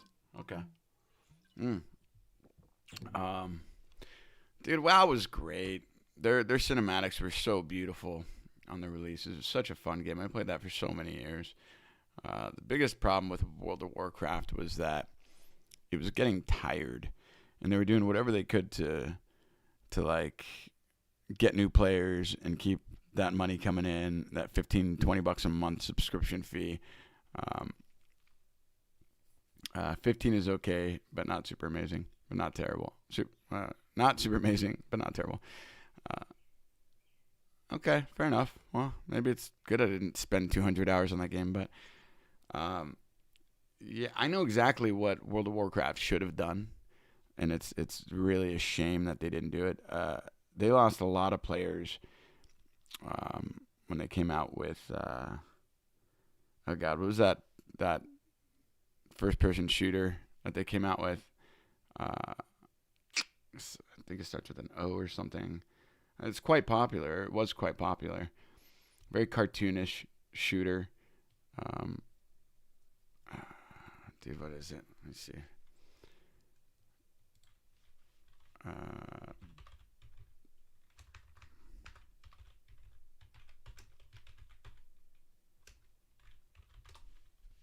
Overwatch. Thank you, Blue.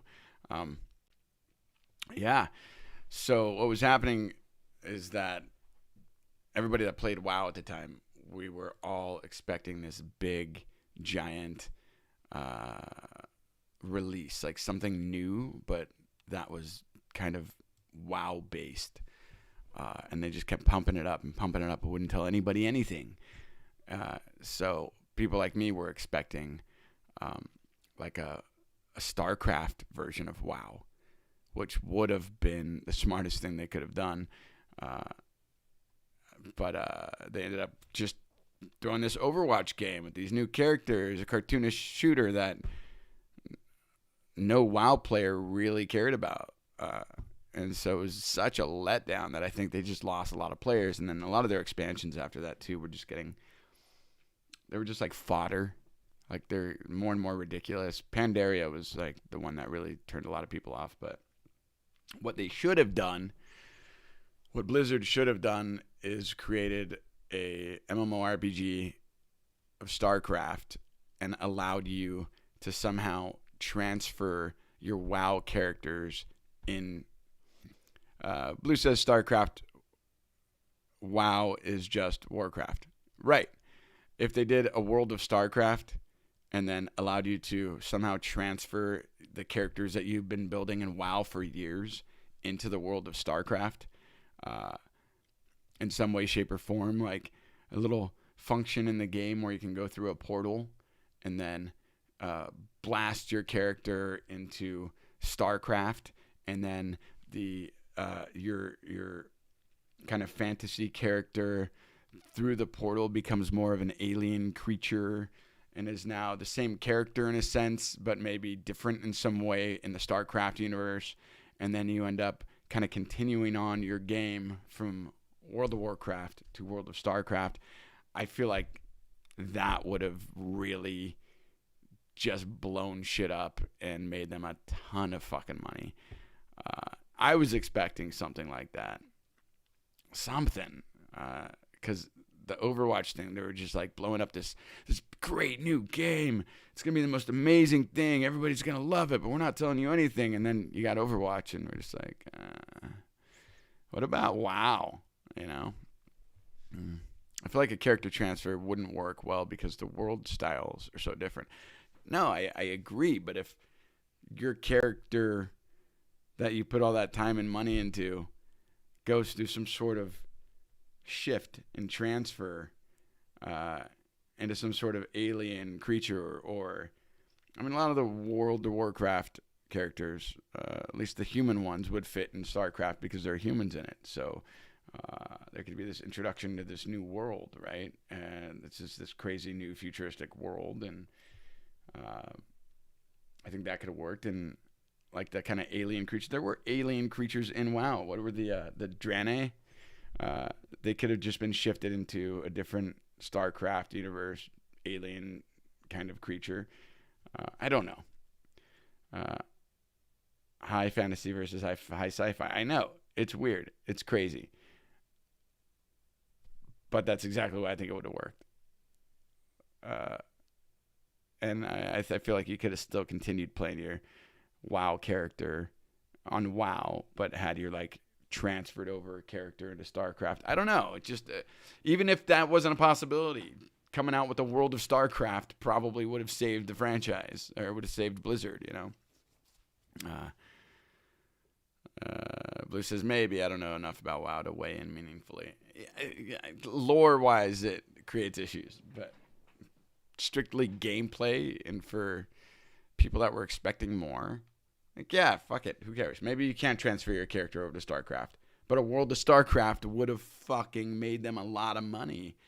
They just really, they got everybody hyped and then threw out something that, like, we had no interest in, you know? I don't think I played Overwatch once. A lot of people really liked the game, but I don't know. Phantasy Star Online 2 has something like that. Okay. I never played that. Yeah. I think they did a lot of people wrong, Blizzard. And then on top of that, let's not forget that currently they're going through all that heavy trouble of sexual harassment and shit like that. Like, Blizzard is not the company it once was. You know, they have the great ones have fallen. Oh, really? You can move your characters back and forth between the two versions of Phantasy Star. That's pretty cool. Stuff like that's really, really cool. Really handy. You got to do whatever you can to keep your consistent player base, you know, and like,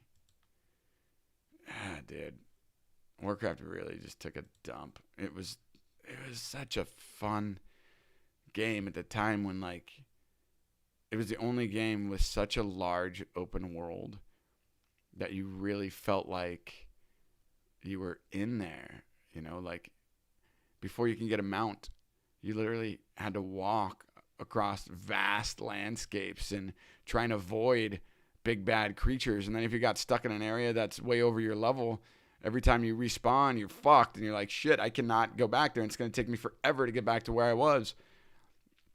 And then you get your mount and you can travel faster and you can experience more land. It's just such a vast landscape that it just really felt like you were somewhere else. At least at that time. I think a lot of us are used to big landscapes now. It's like I said, you're playing, goddamn, what's it called? No Man's Sky right now. Yeah, WoW, I still love my WoW characters. Like, I still love them, even though I haven't played in more than 5 years. But yeah, you're playing No Man's Sky right now, which is just another level of, like, how vast a landscape can be. Procedurally generated space world, right? Like, it's a different kind of vastness, though. Because, you know, you get back into the UI, and then you can, like, pick the planet you're gonna fucking warp off to, and you get to that planet, and yeah, it's huge, but a lot of things are very much the same and repetitive on those planets until you go to a new planet. But like WoW itself had just so many vast landscapes that you can walk through and take hours and hours and hours just to walk across each area, just with no loading, by the way, with no UI that you had to back out to go to a different place. Like, you can just walk through the world, and it felt fucking amazingly huge. Even the producer-director of Final Fantasy XIV, he stated that he was inspired by WoW. He even had his dev team play Cataclysm. Fuck yeah, dude. As someone who's played Final Fantasy XIV for 5 years, I really hope WoW gets better. I think WoW's dead, man. I think it's dead. They had to release WoW Vanilla to try and get some of the old players back, because so many people were like, remember when WoW was good? That they literally had to release a vanilla version again. I think they're dead, and now the company's dying because of all these allegations. So, yeah, Final Fantasy XIV is online then, I suppose, which is why you've been playing it for 5 years. You know, I think they went the way of Grand Theft Auto, right? Where to get a lot more money and a lot more out of the game when it's online than you do just releasing a game every few years. I didn't play Final Fantasy 14. It's just becoming harder and harder for me to play games at all. You know, the only way I think I could legitimately get back into gaming is if I was streaming enough and it became like financially lucrative for me to play video games, you know, which it's not. 11 and 14 are MMOs. Okay. I remember 11 was the first Final Fantasy MMO. I remember playing 10. I loved Final Fantasy 10, and it's not widely heralded as one of the best, but I fucking loved 10. And Blitzball was bullshit. Very difficult to understand in the beginning. I just loved it. Then I remember when 11 came out, I was kind of upset about it because I think it was online only, at least when it came out. So I never bought it, never played it, wasn't interested because I couldn't see the benefit in an online Final Fantasy game. That was before WoW, when 11 came out. I don't think it did that well. I think it may have for like a year, but I don't recall 11 actually doing that well. 11 is complete, and 14 is about to end the current storyline with the next expansion. I hate Blitzball, but 10 was cool. I know. Blitzball was not a well-designed game, to be honest, and it was hard. But I remember once you finally got it down, I can't remember what the benefits are for winning matches. It felt so good to finally start doing well on it because it was such bullshit. Yeah, I really liked 10. I think 8 and 10 were probably my favorite. I played 7 back in the day when it came out, and it was amazing. I think that was my intro to Final Fantasy, but I believe 8 was actually my favorite. That was the one I really got into and I actually beat, because every other Final Fantasy game I've played, I get 200 hours in, close to the end, and then somehow something keeps me from finishing it.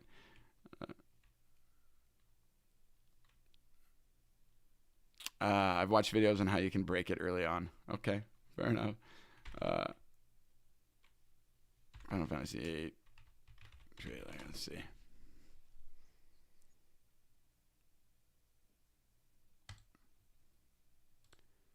What, are they remastering 8? Yes. And the Gunblade was one of my favorite things. Actually, one of my best friends, I guess I could call him my best friend, grew up together, and we played Final Fantasy when they were brand new. He bought me a real Gunblade, like not real enough to shoot. It's a mock-up, but it's a literal sword. Like it's probably 5. No, it's not 5. It's probably like 4 feet long, with like a fake Gunblade gun on the handle, but it's like a real sword. I don't know where that is actually. It must be in storage. But yes, and I think that's why I loved Final Fantasy VIII was the Gunblades. I can't believe they're remastering it. That's fucking awesome. Or they already must have, right? Final Fantasy, this is in 2019. It was just a graphical fidelity tweak. It wasn't a remake like 7, clearly, but I think I loved 8 more than I loved 7.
Yeah, fair enough. No, I can clearly tell it's not a full-on remake.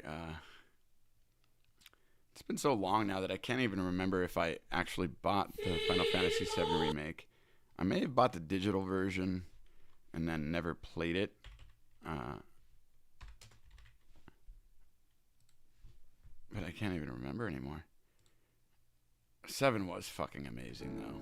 I mean, it was clearly the most beloved and best Final Fantasy game that was made. Which is why they remade it. You were a soldier first class, right? Yeah. Weird. Really? What's weird about it? Nothing.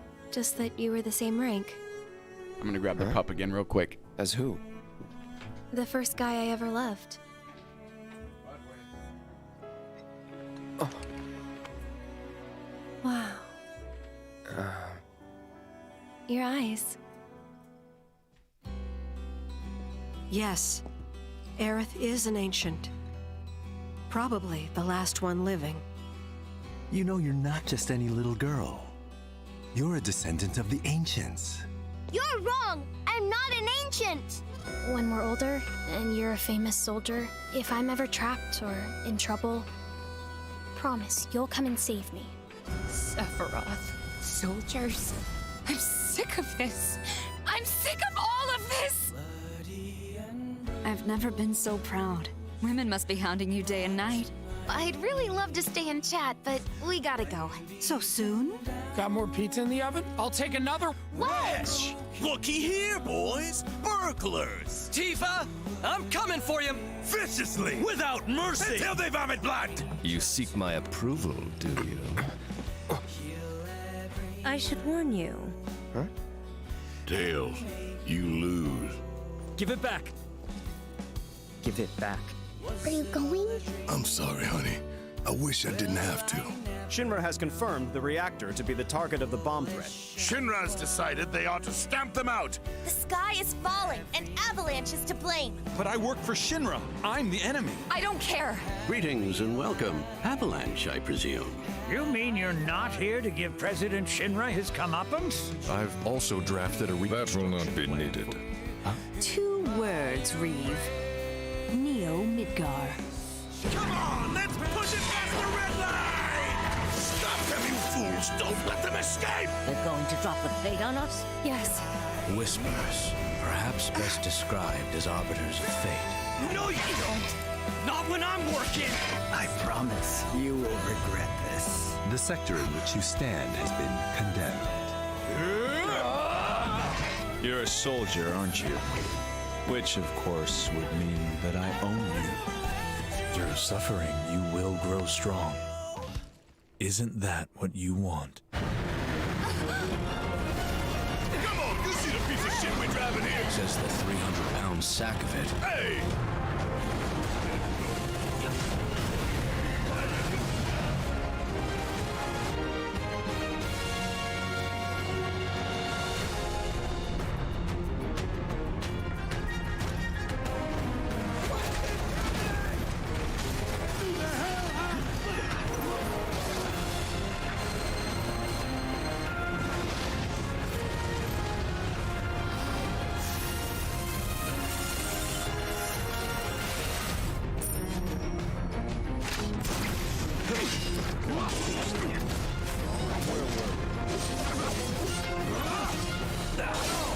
Justice, honor, freedom, vain indulgences everywhere.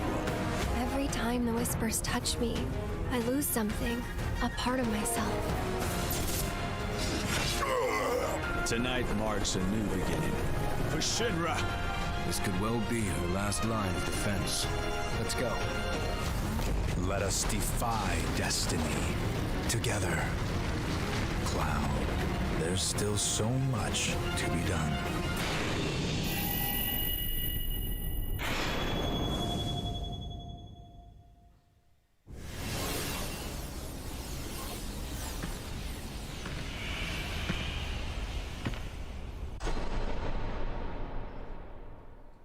I'm still here.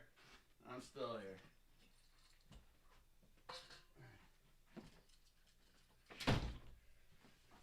Wow. Thick, what up, buddy? Long time no see, dog. You still there, or did I miss you? I only see one viewer in chat, so I hope you didn't bail already. But I'm back. I'm back. How have you been? You still been streaming? You still been gaming, sir? What's the deal? Blue gave me a link to throw up. Let's check that out real quick. Blue also said I have a disc copy of 7 Remake. I should really see if I bought that or not. Damn these fat thumbs. Thick says I've been good. Been streaming and gaming. How's your rating in Rocket League? Now that I've not been there to fuck it up. I'm sure it's gone up quite substantially since I can't hurt you anymore. Champ. Oh, sick, dude. Sick. Streaming and gaming. Oh, you're back in school, dude? I thought you dropped out last time we chatted. I thought you kind of took off. Did you get back to it? School's important. Champ now. That's badass. Are you in contact with Fang Dad Hat? I think I hooked you guys up at one point. Thick says he did get back into college. Dude, good job, man. Yeah, school's rough. I went through like 4 different colleges before getting my degree. Well, you can do me a favor, Thick, if you want. You don't have to. I don't care. You said you don't like his style of play. Well, he's not champ ranked, so clearly you know what you're doing. I'm telling all my old viewers now that I'm back to go tell Fang to tell Rocky Donut to get her shit together because her dude is waiting for her and she's really broken his heart. So send him that message because she's back in Minnesota hanging out with Fang Dad Hat now and again. And they're friends. They're just friends, but he's a really good dude. I love him. She loves him. But she's really done a lot of bad, hurtful stuff, and I just want her to get her shit together. So I'm telling all my old viewers to message Fang because he's still talking to her. Tell her to stop doing this shit and get back to her dude. It's been rough, man. She's really put me through a whole lot, and it's all in her head, dude. You've seen how things were in the past, right? Like she's a tough girl to love, and I keep loving her, you know. Despite when she goes through these manic episodes and runs away and does these really hurtful things, like I still keep trying. And Fang is a really level-headed, really good dude, and he's got a great wife, and they have a great relationship. And Rocky should be able to see that because I'm a really good dude, and I'm offering her the world, but she keeps just running off and disappearing with other men and like just kind of doing really shitty, unrelationshipy things. And I feel like Fang is the only guy that would be able to friggin' get through to her because she's really messing up what's not just good for us, but for her too. It's really been damaging and sad, and that's partly why I haven't been streaming for so long. You know, I've been dedicating all of my time for the last 3 months to make her happy, to make things work. I just spent $3,000 on a trip for us, and then right after that trip, she just bailed and took off and kind of went crazy. So I'm like begging people to tell Fang to get her head right. Oh my God, here goes Haas again with his bot. Yeah, all right. Give me all them followers, Haas bot. Shit. Okay, you're making my time go up too. Oh, Jesus fuck. Jesus fuck. Ban them all. Tell me about this. Tell me about this, Dick. So what do they do? They'll pull my IP, and what will they do with that? And how the fuck do I ban them? What Haas was doing, this Haasbot was doing before, was just trying to simply add time to my chat, and it was kind of breaking the timer. What is in it for this bot, the person running this bot, what are they gaining from this? What can they do to me? I've already been hacked recently. I had my Facebook hacked, my Instagram hacked. They went through a lot of my friends to try and get them to send money and pay for these fucking weird things. And I had to go through systematically and tell everybody, it's not me, it's not me. I was actually being, what do you call that? Identity theft on Instagram. They were like literally using my photos and my identity, and it was fucked up. Yeah, they pull your IP and know your location and hack your shit. Okay, how do I throw down this ban hammer, man? I wonder if this is just on Twitch. See, there it is. Haas is just adding, and the thing is, there's like, this bot has, it seems like hundreds of accounts. So like, I don't know.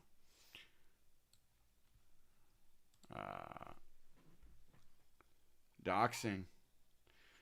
You know, dude, at this point, I'm doxing myself. What the fuck does it matter? Yeah. All right, let's see if we can figure out the ban hammer on Twitch. I've never had to ban before. Why are they picking on? Why are they picking on a nobody streamer that's got 2 viewers? I don't know.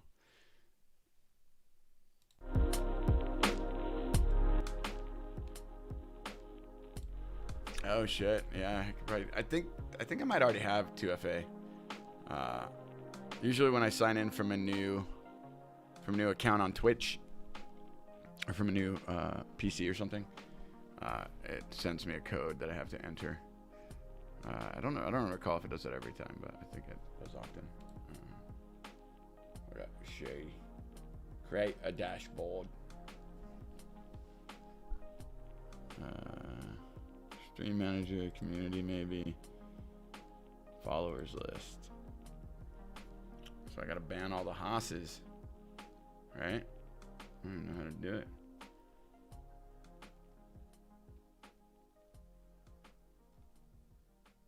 Oh, maybe they were following and unfollowing. Because it's only showing as one Haas account now. Yeah. Yeah, whoever's doing this is, I think, just fucking with me to add time to my stream. Yeah. I mean, I can block Haas, but, I mean, what good is that going to do? Yeah, I don't think I'm going to worry about it. I think it's just somebody fucking with me. Alright, let's see this link you gave me.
You know. And I've had enough of this rot. Come on!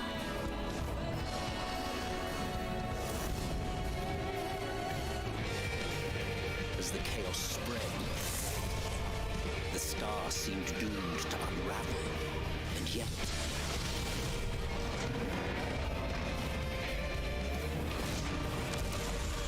there were those who stood in defiance of that fate.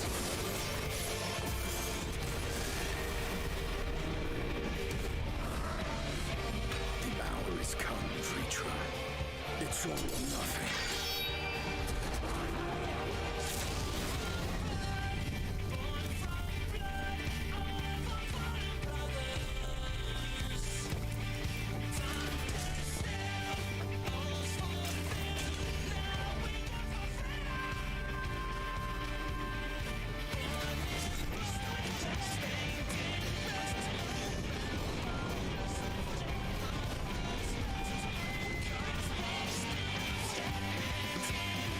Stage is set, but will our heroes deign to play their part?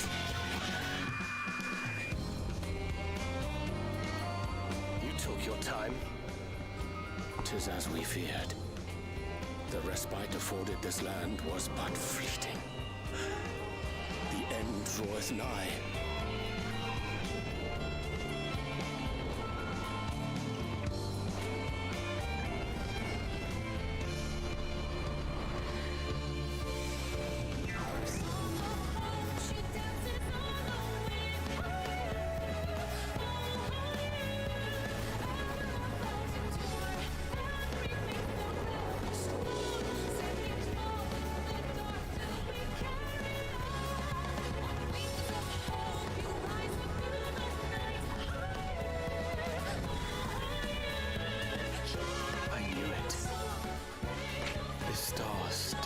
Secrets to tell.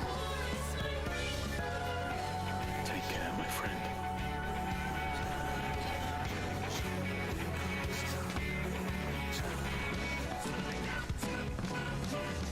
So, Sharlayan would keep its counsel while the world is lost to ruin? It would. Come what may, we shall live on. We must. Do as you must, then. But we Scions will fight. Until the heavens fall. Until our last breath.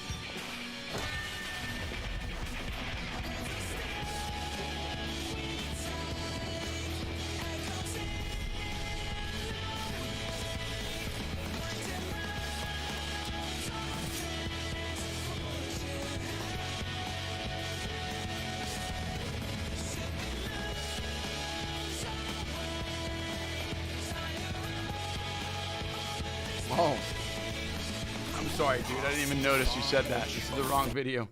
Fuck me.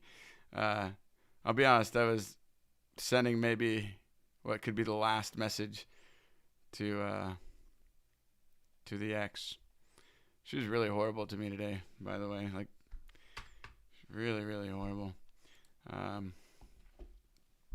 Here's what I wrote her. Let's see. See if I can find it back. Sadness ensues.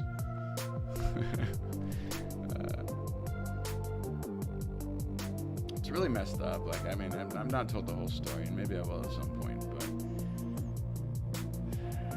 the things she's done and the things she's said and the way she's acted, and she does suffer from some mental illness, so it's like hard to let go of, knowing that a lot of what she's doing is maybe out of her control. But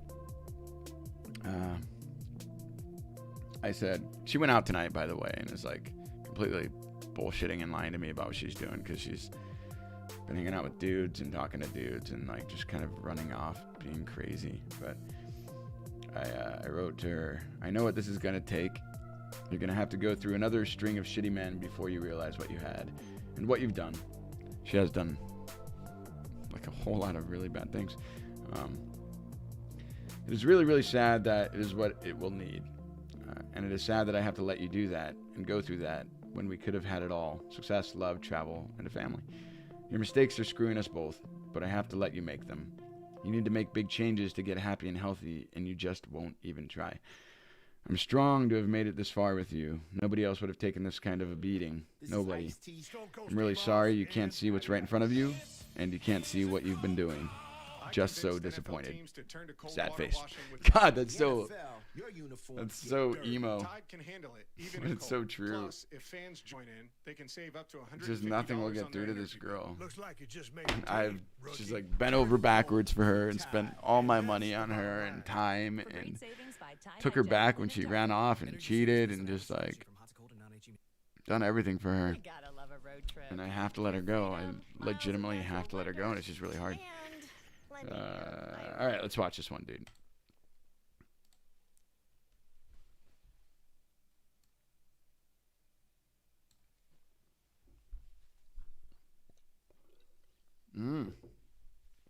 Okay.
Do you pay monthly for Final Fantasy 14?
That was beautiful.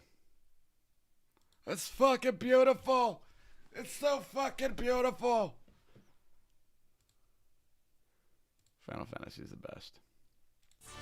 Luckily, Zelle helps you set it up I really gotta easily, pay for Spotify whether it's one paying of your these pal days, for so gas there's more of station these snacks, commercials. sending your share for beach gear, or chipping So you in can just with have a smooth perfect jazz, campfire 98.5 barbecue. all the And time. best part? With no Zelle's in interruption. over 1,000 different banking apps, Ah, so what you are you can doing send now, money Blue? to Are you family and gaming friends wherever they bank in the while US. watching the For Zelle stream in your here? banking app today. Terms and conditions apply. Did you know that United Healthcare helps connect you to doctors and therapists with 24/7 Oh, you got another one access for to me. virtual care? So I could have therapy from my couch? Yep. Or a doctor appointment from my car? If you wanted to. Wait, you're right. I don't even like.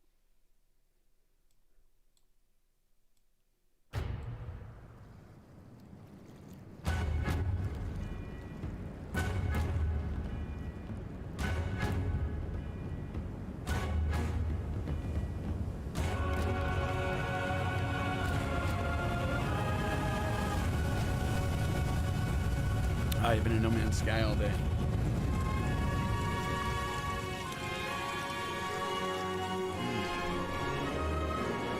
You must be No Man's Sky on PC, right?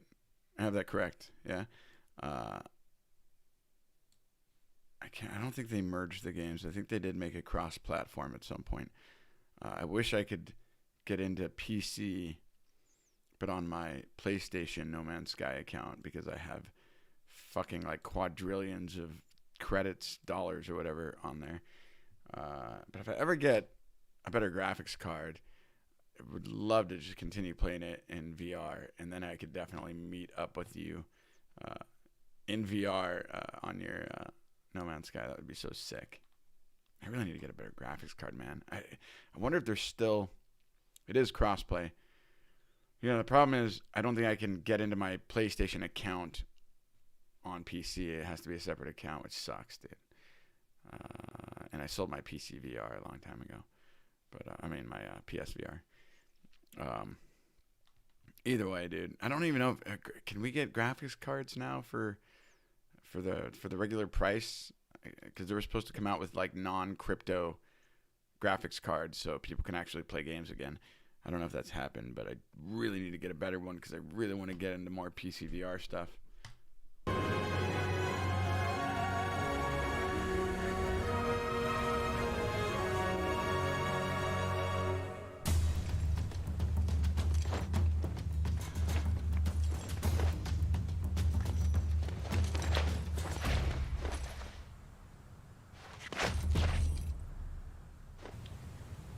She was pretty hot. And then there was Chris Pratt for some reason. That guy was totally modeled after Chris Pratt.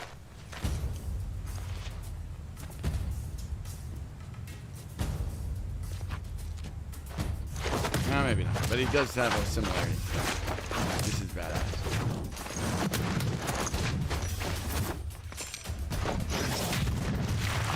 Dude, you're really making me feel like I need to play Final Fantasy 14 online.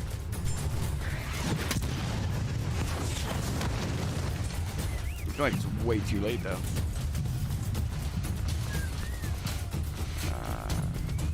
Who says there's still a shortage of precious metals and silicon?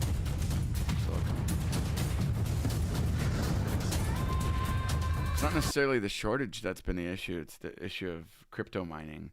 Like, all the crypto miners were buying up all the graphics cards for their rigs, and gamers couldn't get a hold of them, which drove up the price on the secondary market. I'm sure the shortage is what's causing outside price hikes for graphics cards, but it's mainly been the crypto miners that have really fucked it up for people. Hold on, I want to check something out, dude.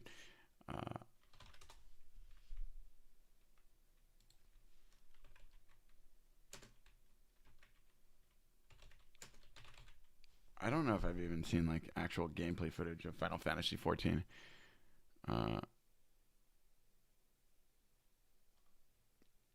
Just check this out.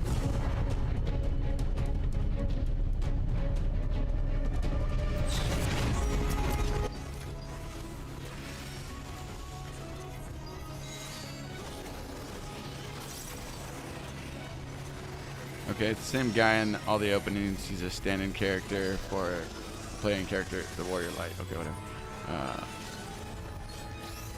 The shortage means companies just can't make the cards in the first place. Right. Yeah, they can't make them or make them quick enough is part of the problem. But also the fact that the miners are literally buying them all up.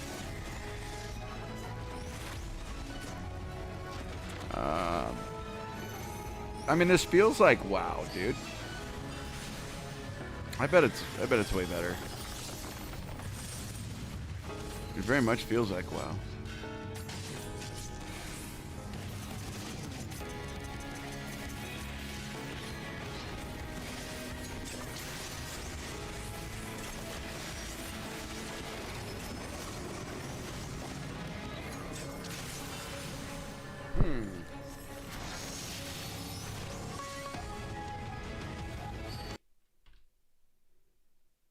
So it would seem like Final Fantasy XIV really just kind of took the place of WoW at a very needed time.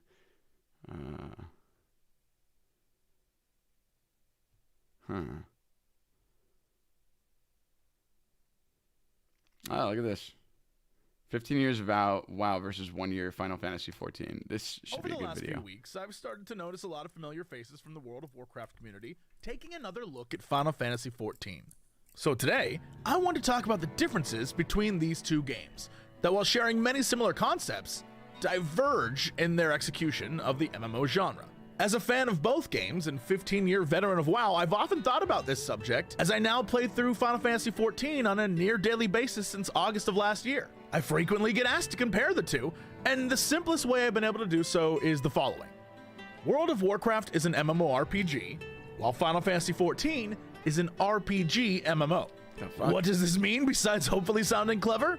In Final Fantasy XIV, the entire creative process, the direction, the core concepts, all of it are approached from an intrinsically different design philosophy than that of Warcraft. So it doesn't mean you can't enjoy both, it just means they're made for two very different gamers. Wow. Let me explain. I think most people have an understanding of what an MMORPG is beyond any sort of definition. There are expectations as to what that experience will be, which is why after playing Final Fantasy XIV, I've come to call it an RPG MMO. Because while all the multiplayer elements are there, I believe they aren't entirely necessary. If the MMO were removed and all we were left with was the RPG, the story, the music, the gameplay, it feels like the player would still have a complete experience. This is because the team behind Final Fantasy XIV, from its inception, has put its focus squarely on storytelling. This design choice then influences every other aspect of the game, from characters to world building to music to animation, all serve to enhance the storytelling. It is without a doubt the single most vital aspect of Final Fantasy XIV. Everything comes from the story, everything is related to the story, and everything exists to service the story. So as we move forward in this video, you'll see every time I bring up a comparison or idea in Final Fantasy XIV, it's going to be in some way related to the story. And it's because of this one fact that Final Fantasy and WoW can still feel similar to a player moving between the two, but also be vastly different experiences. Let me just throw this out there. What was the story of vanilla World of Warcraft? If you had to think, this is a 36-minute video. Because there was no story. There were quests, there was lore, certainly different adventures to get involved in. Get through this whole video no on the stream. overarching story. If you want to watch it. There was no driving force behind what you were doing, besides the desire to gain levels, abilities, to see what's around the next bend or explore the next zone. So the story of the World of Warcraft was what you, the player, made it. Turn that down. Hey man, don't feel the need to stay on stream if just to simply, you know, make me feel better or whatever. You're more than welcome to take off whenever you want. I'm just kind of distracting myself and killing time. So, but yeah, I'm gonna grab a smoke real quick, let this play a little longer, and be right back. Literally be marked on the map as a bounty, and then people try to come kill you, and if you survive long enough, you get an achievement. It was one of the most exhilarating recent memories I have in the game. I loved every moment of it. In Final Fantasy XIV, if you ask someone their favorite moment, and I did, almost every single person is going to say theirs is related to story. Obviously, this isn't every player, as many players find the same camaraderie and accomplishment as WoW players when taking down harder bosses. But for the majority of players, the story is not just an important part of the game, it's also something that binds the community together. With that said, after years of playing WoW, to say there isn't a fan base for the world or story building they're doing would be foolish, as I am one of them. But let's be real. The majority of players simply do not care about the plot of Warcraft. I'd have to guess that's because it was never really the driving force of the game that got them playing in the first place, and more importantly, sticking with it. The fact is, as Blizzard moves more towards storytelling in their more recent expansions, they've developed multiple ways of getting across major plot information to players who may be interested, but it's not integral for the player's enjoyment. It's this delivery that provides the necessary surface-level context to keep a player engaged, but has also formed a complicated relationship with players who do enjoy story and world building in Warcraft. Team leads and devs change, shifting the vision for each expansion to fit what is essentially the rule of cool. While main story beats are planned ahead, it's very clear that things have changed or will change based on necessity. Main characters vanish, story elements are left behind, and lore is retconned to fit with the moment. As a big old lore nerd, years of that have definitely left me kind of jaded when it comes to WoW. A silly example is years ago at BlizzCon, I asked the devs about that weird snake tail in Gundrak. I was like, what is that thing? Their response then, and ever since, has pretty much been, we really don't know. Perhaps it was snuck in, perhaps it was dropped content, who knows? All I can say is, if it was in Final Fantasy XIV, that snake tail would not only have had a purpose, but it would have shown up 2 expansions later as an important character in an ongoing story. Yep, this is gonna be one of those videos that's long enough to be split into multiple parts.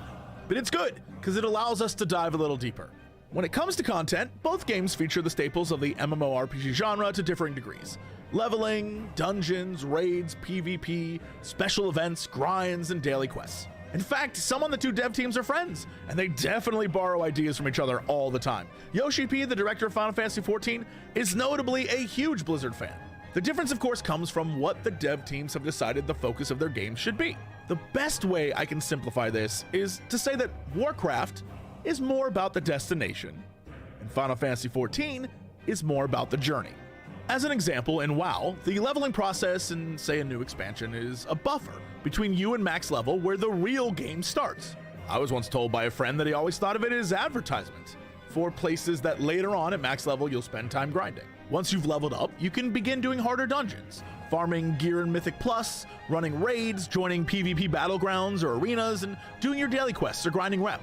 And for years, this has not only been a pretty standard MMORPG cycle, but WoW has been the best at it. The goal, of course, is keeping players engaged and logged in.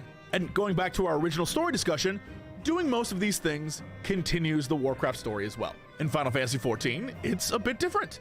With the story being the most important part, this means leveling isn't just a rush to max level to experience the cool parts are the leveling. At max level, there are certainly raids and dailies and grinds and PvP, but they're nowhere near the complexity of WoW. Leveling up a job in Final Fantasy XIV isn't just about the leveling process either. Sure, in WoW you can level up an alt, experience the other faction's story, and a lot of people enjoy that. But in Final Fantasy XIV, each job has its own story and quests associated with it. They're varying in size and scope, but like the Dark Knight, for example, is universally loved for being some of the best storytelling in the game. But again, story is what it's about. Most large-scale raids only have 1 difficulty level and are more events than actual team building struggles. Those raids and trials that do have harder modes are canonically fan fiction versions of the events, so players who are just there for the story won't miss anything if they don't have time for harder content. PvP, while vibrant, is nothing close to that of WoW. Reputations and dailies exist, but not in a way that forces the player to spend a significant amount of time investing in them. But you're rewarded in a way that makes it feel like you're kind of getting one over on the devs for the amount of time you actually put into it. Let me give you some specific examples. Let's talk reputation grinds. Admittedly, in WoW, I haven't played much beyond the start of max level content in Shadowlands, and this may be different, but if we look at... Yeah, that's a long video. Interesting, though. People see me sing in the car. Couch appointment it is. More commercials. Always commercials. I really need to subscribe to Spotify. Just one of the ways United Healthcare helps look, promote Haas's better health. time allotment is down to 2:55. It's still up at like the 3-hour mark. There's no fucking way I'm gonna stream for another 3 hours. There's no way. I don't really have a lot of energy today. Still very sad. But it would be nice if I get some of my old streamers back on to go talk to Fang for me. I know what has transpired, and I know that Rocky Went over to Fang's house and told him a bunch of BS. It really sucks that she does that stuff, man.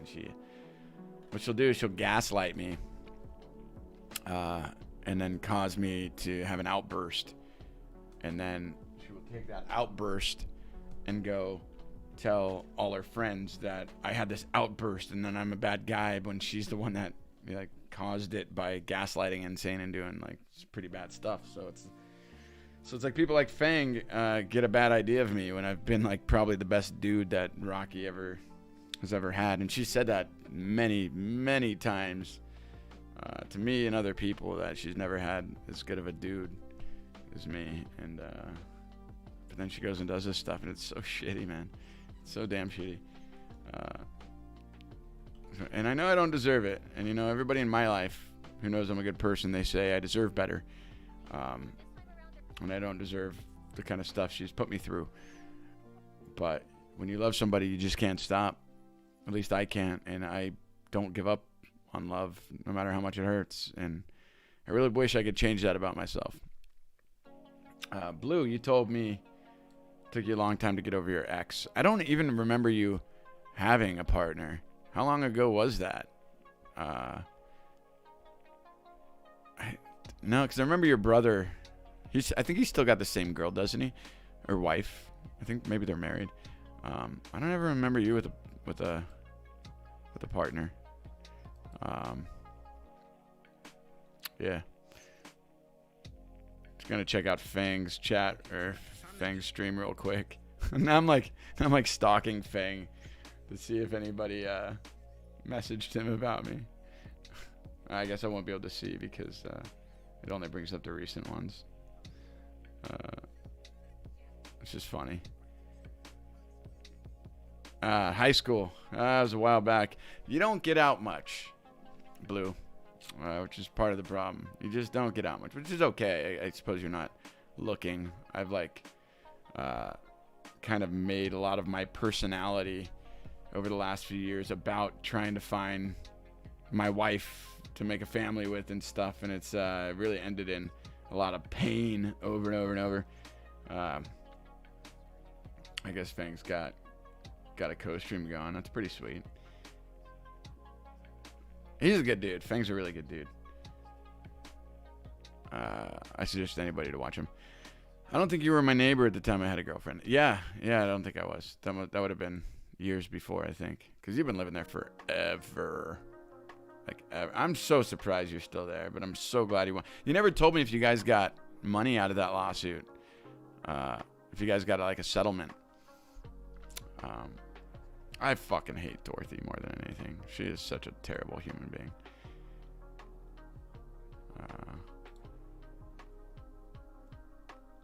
Here I am on my stream looking at other streamers. How lame, dude. I do like going through and looking at some of the thought streamers because it's so ridiculous. I think I'm an IRL streamer right now. I'm just chatting. I'm clearly not gaming. I've gained an allergy to being outside over time. Really? We have not gained money, but we have not lost any either. Well, that's good, I guess. I wonder, did you guys get like some sort of deal for free rent or some sort of discount?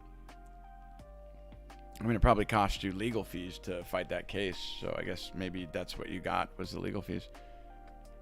Yeah, because your mom can hook up those nonprofit attorneys. Dorothy is an idiot for fucking you guys over because your mother literally works in the housing department, right? What a dumb lady. And I'm pretty sure she married into money and then started this real estate business and really has no idea what she's doing. I've literally sent her over the years so many emails of how to better take care of her property to save money over time and to not fuck over her tenants, and she just doesn't care. She's a slumlord. It's really sad. Since Dorothy had to pay for her attorney.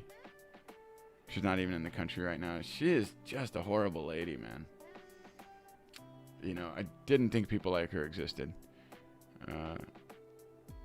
Oh, your mom retired this year? That's right. I think you told me that before. That's really cool. I'm glad she was. Was she able to get pension?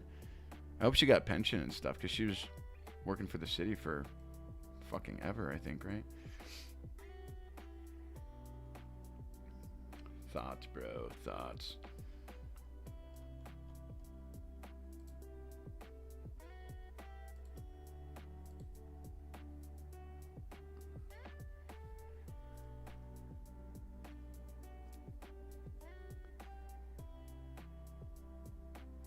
I like H3H3.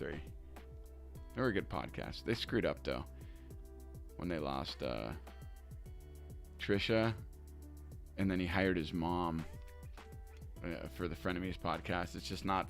It's boring. You want a crazy ass YouTuber like Trisha to be your second person, not your mom. You know.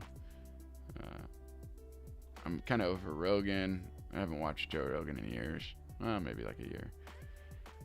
That's why we're going to move. No what? No whatever means no need to live in Metropolis. No travel. Okay. What do you mean no travel? I guess you mean since she doesn't need to live in LA to go to work anymore, she doesn't need to live in LA. Where are you guys gonna go? Do you even know? Do you know what area you're gonna move to? You said you were thinking about, you guys were looking at getting a house, so obviously outside the city to make it affordable. Maybe outside the state even, because we should definitely need to stay in contact. I mean, if I keep streaming, then I'm sure we will. But you know, known each other a long time now, man.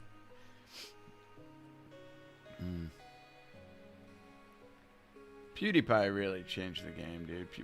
Everybody owes PewDiePie a debt of gratitude that streams. He's literally...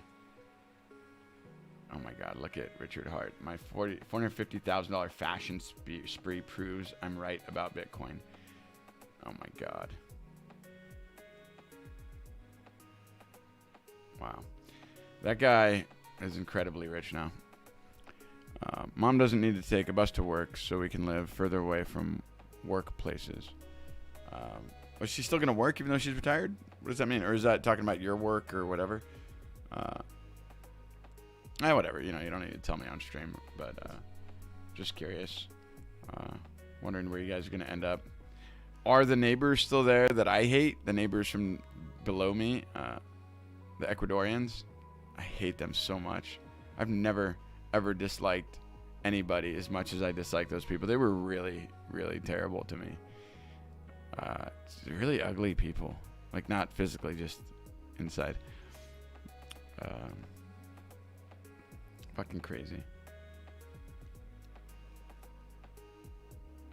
Hardest 3D level. The worst fighting game. We should watch that. What is that? She knits, and I'm gonna help her set up. And that's that's cool. And with her retirement, I'm sure, you know, that should pay for the bills and what have you. That's pretty cool, man. I'm sure there are a lot of things you can do yourself that are like creative in your spare time. Like you might even be able to do video game themed, maybe even knitting stuff, really. But have you seen those like knitted animals, like stuffed animals that people do? My ex-wife, her sister used to do these really amazing knitted dinosaurs.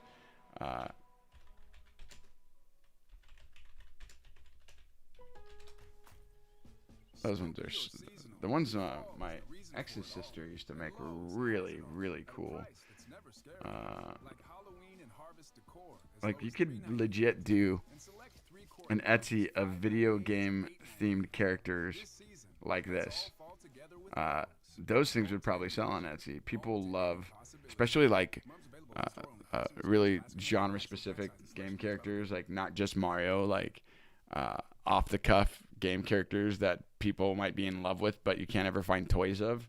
Like if you do these kind of knitted style characters, those would fly off Etsy shelves for sure. Yeah, like look at this guy. It's really well done. You could do a whole separate video game site for that kind of stuff. It might make a lot of money. All right, let's check this out. Cool, I guess. I'll take Jackie. What is your new skeleton?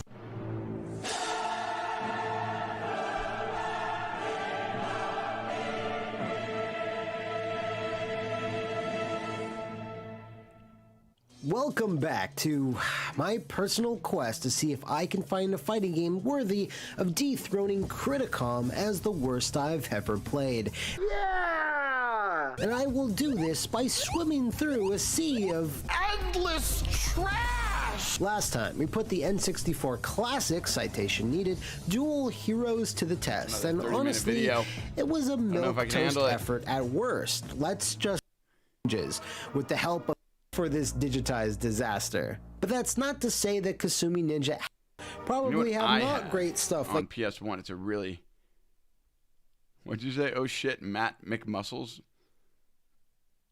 What was that? Was that on the video? What's Matt McMuscles? I don't even. Is that a fighting game that he just had on there that I wasn't paying attention to?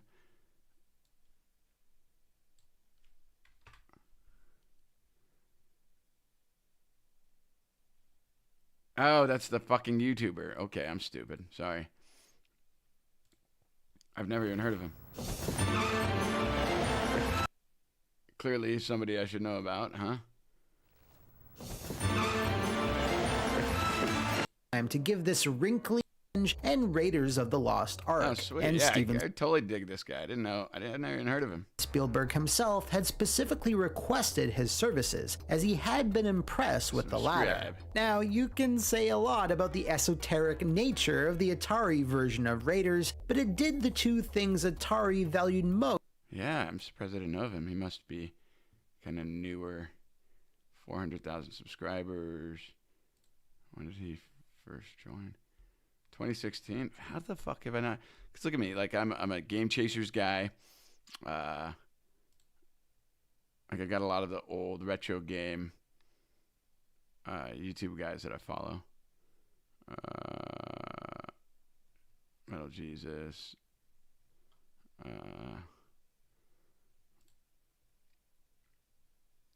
5 months ago. That's the last time my ex streamed. Man, I miss her, dude. I think I'm live. She's crazy. Oh, Jesus. Oh, man, that hurts. Yeah. Anyway, yeah, Matt McMuscles. I gotta watch more of his videos. Huh. Weird that I never heard of him. I forgot what I was talking about. Oh, yeah. Retro fighting games. I've got a really rare one. It's a Wu-Tang fighting game on PS1. Super Best Friends Play. Fuck, I'm not even sure if I remember that. Let's see.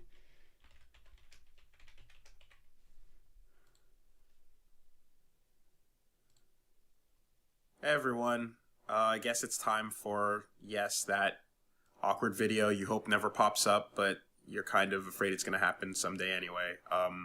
Super Best Friends Play is ending.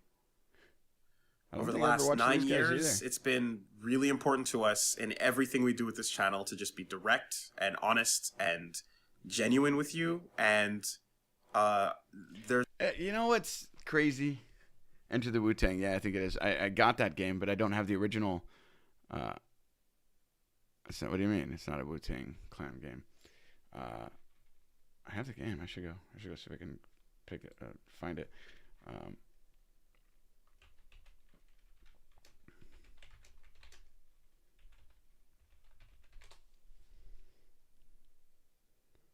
Yeah, I think it's this Wu-Tang Shaolin style. I think that's the one I have. Yeah, this is the one. That the first Wu use any of my new tools. Yeah, this is the game. Oh wait,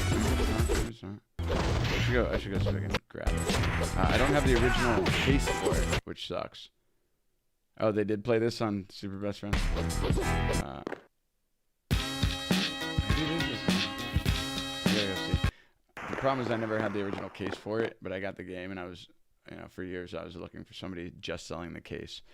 It was definitely a Wu-Tang game. What I don't get is like these guys, Super Best Friends. They made their final episode. Look, they got 730,000 subscribers. That final video that they made 2 years ago has 1.5 million views. Why did not somebody keep the channel and just take it into a different direction? Like, why were they not able to agree to do that? Like, allow to split the monetization from videos that were made before and separate that from the guy that gets to move the channel forward, because that's just such a waste. 730,000 subscribers. Somebody could have continued this channel. I don't want to currently look into why they broke up and go through all that because I don't really know them, but it's just such a shame. Or somebody should hack their channel and just start posting new videos, dude.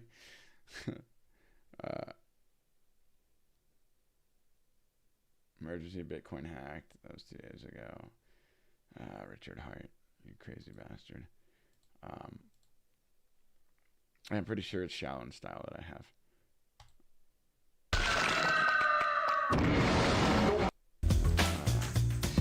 Yeah, they went their separate ways, right? As do a lot of YouTubers and internet people that have a big following, but a lot of times also somebody will continue the channel because it's literally such a waste of money, and it's so shitty for fans when they could at least give the channel over to one of the guys, but just completely end it is, I don't know, it just seems like a waste. Let me go see if I can find this PS1 game.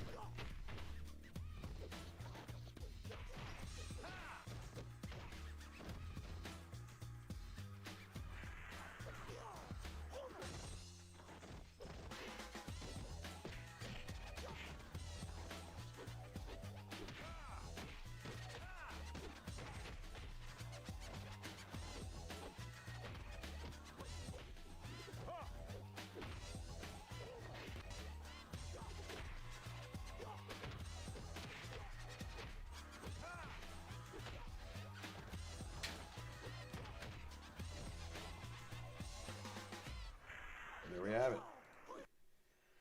Yeah, it's Shaolin Style is the one I have. It's like it has Wu-Tang music, Wu-Tang characters. I've only played it a little bit. I never got to like really get into it and play through tons of it.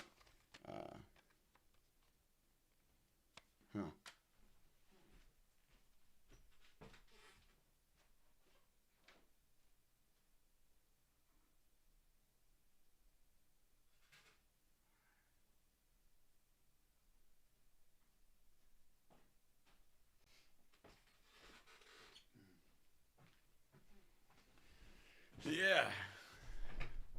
So they kept the channel up, but put things on their individual channels. I guess that's normal. Yeah, when you got a big following, you just tell and announce to your subscribers, hey, go follow this channel, and then hopefully pump up the new channels. So I guess that makes sense too. And it looks like Matt McMuscles, did pretty well. He got more than half of the subscriber base that he had on the other channel. So, and you know what? He's only having to split the money one way now. So I guess it makes sense. So you have Pat Stairs at Wooly versus Matt McMuscles and Ruang Superstram. Oh, fuck it. Dude, that's crazy. I've never heard of any of these guys. That's insane. Oh, Rising Superstream. Okay. I was like, what the fuck does that mean? That's funny. It's crazy that I haven't heard of these guys. I follow so many gaming YouTubers. Oh, I know him.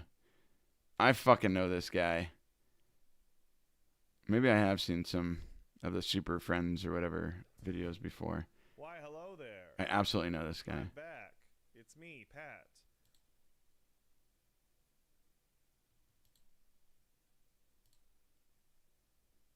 Come on, play. So people don't know. Yeah, I mean, I recognize him for sure.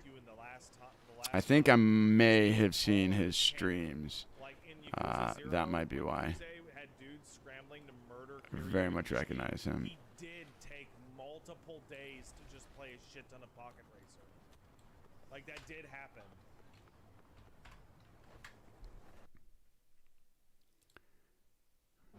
Let's see if I know this dude. Oh, okay, yeah, that's that one guy from the final video. Rising Super Stream.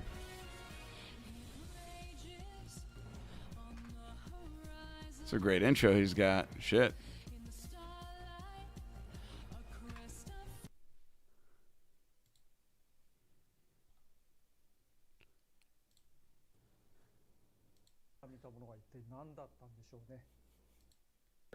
In this clip, what did they start on? Did she start on the air? I'm not sure if he's super familiar. God, signs absolutely didn't exist back when I played, as far as I know.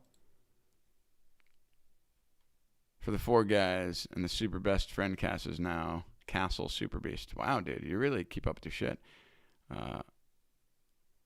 Okay, which is just Pat and Wooly now. Crazy.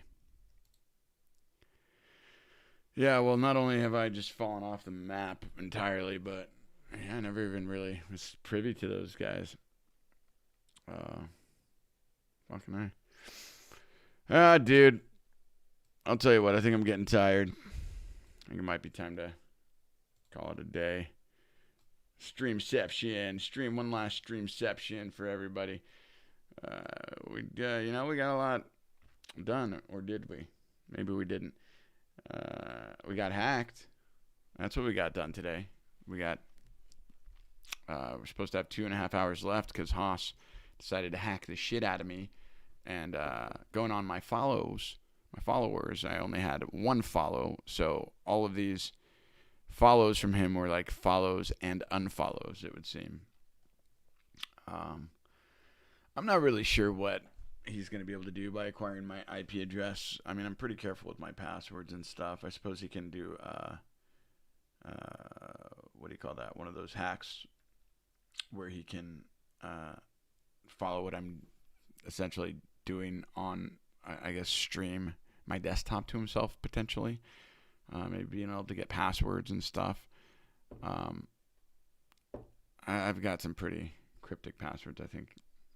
I really don't think I have anything to worry about. It seemed more like he was just fucking with my time on the screen more than anything else. But we will find out. I mean, I've already been doxing. I just don't know what there is to dox about me that's really going to matter at the end of the day. I have no shame, so if I'm publicly humiliated, I mean, I've done it on my own, you know. Yeah. I really don't know. Some sort of surveillance. The other thing, too, is that I really don't use this computer for anything other than my streaming. Although I can't remember, his IP address is separate for each device, right? Like my Mac IP address would be different than my PC IP address, I think, right? It's not just a home-based internet connection, is it? I can't remember. Because otherwise, I mean, I do most of my real important shit on my other device. I just don't. There's probably not much he can do to hurt me at this point. So it doesn't matter. But yeah, dude. I guess that's it. Thanks for hanging out with me, Blue.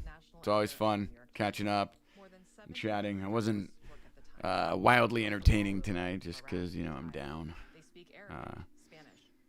Hey, while you're at it, you should go join Fang's chat too and go tell him, hey, dude, Rocky has been really messed up and he's a really good dude. She needs to check back into reality because he loves her and misses her. I don't know. Do something. I want him to get the message. I think he knows I'm a good guy, and he probably knows that she's been going through a crazy spell. But if you want to, do it. If you don't. Doesn't matter. And each item connected has a separate MAC address.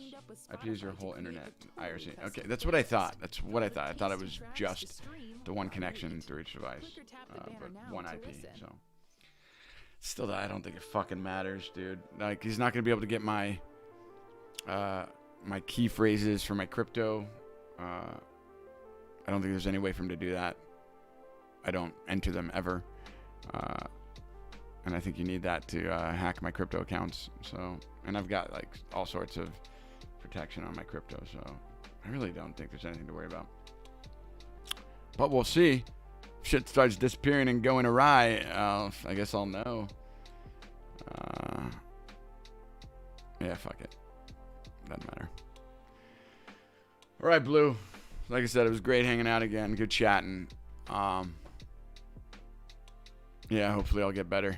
I think tomorrow is going to have to be day 1 where I do not contact Rocky in any way, shape, or form. And I've got to finally let her go.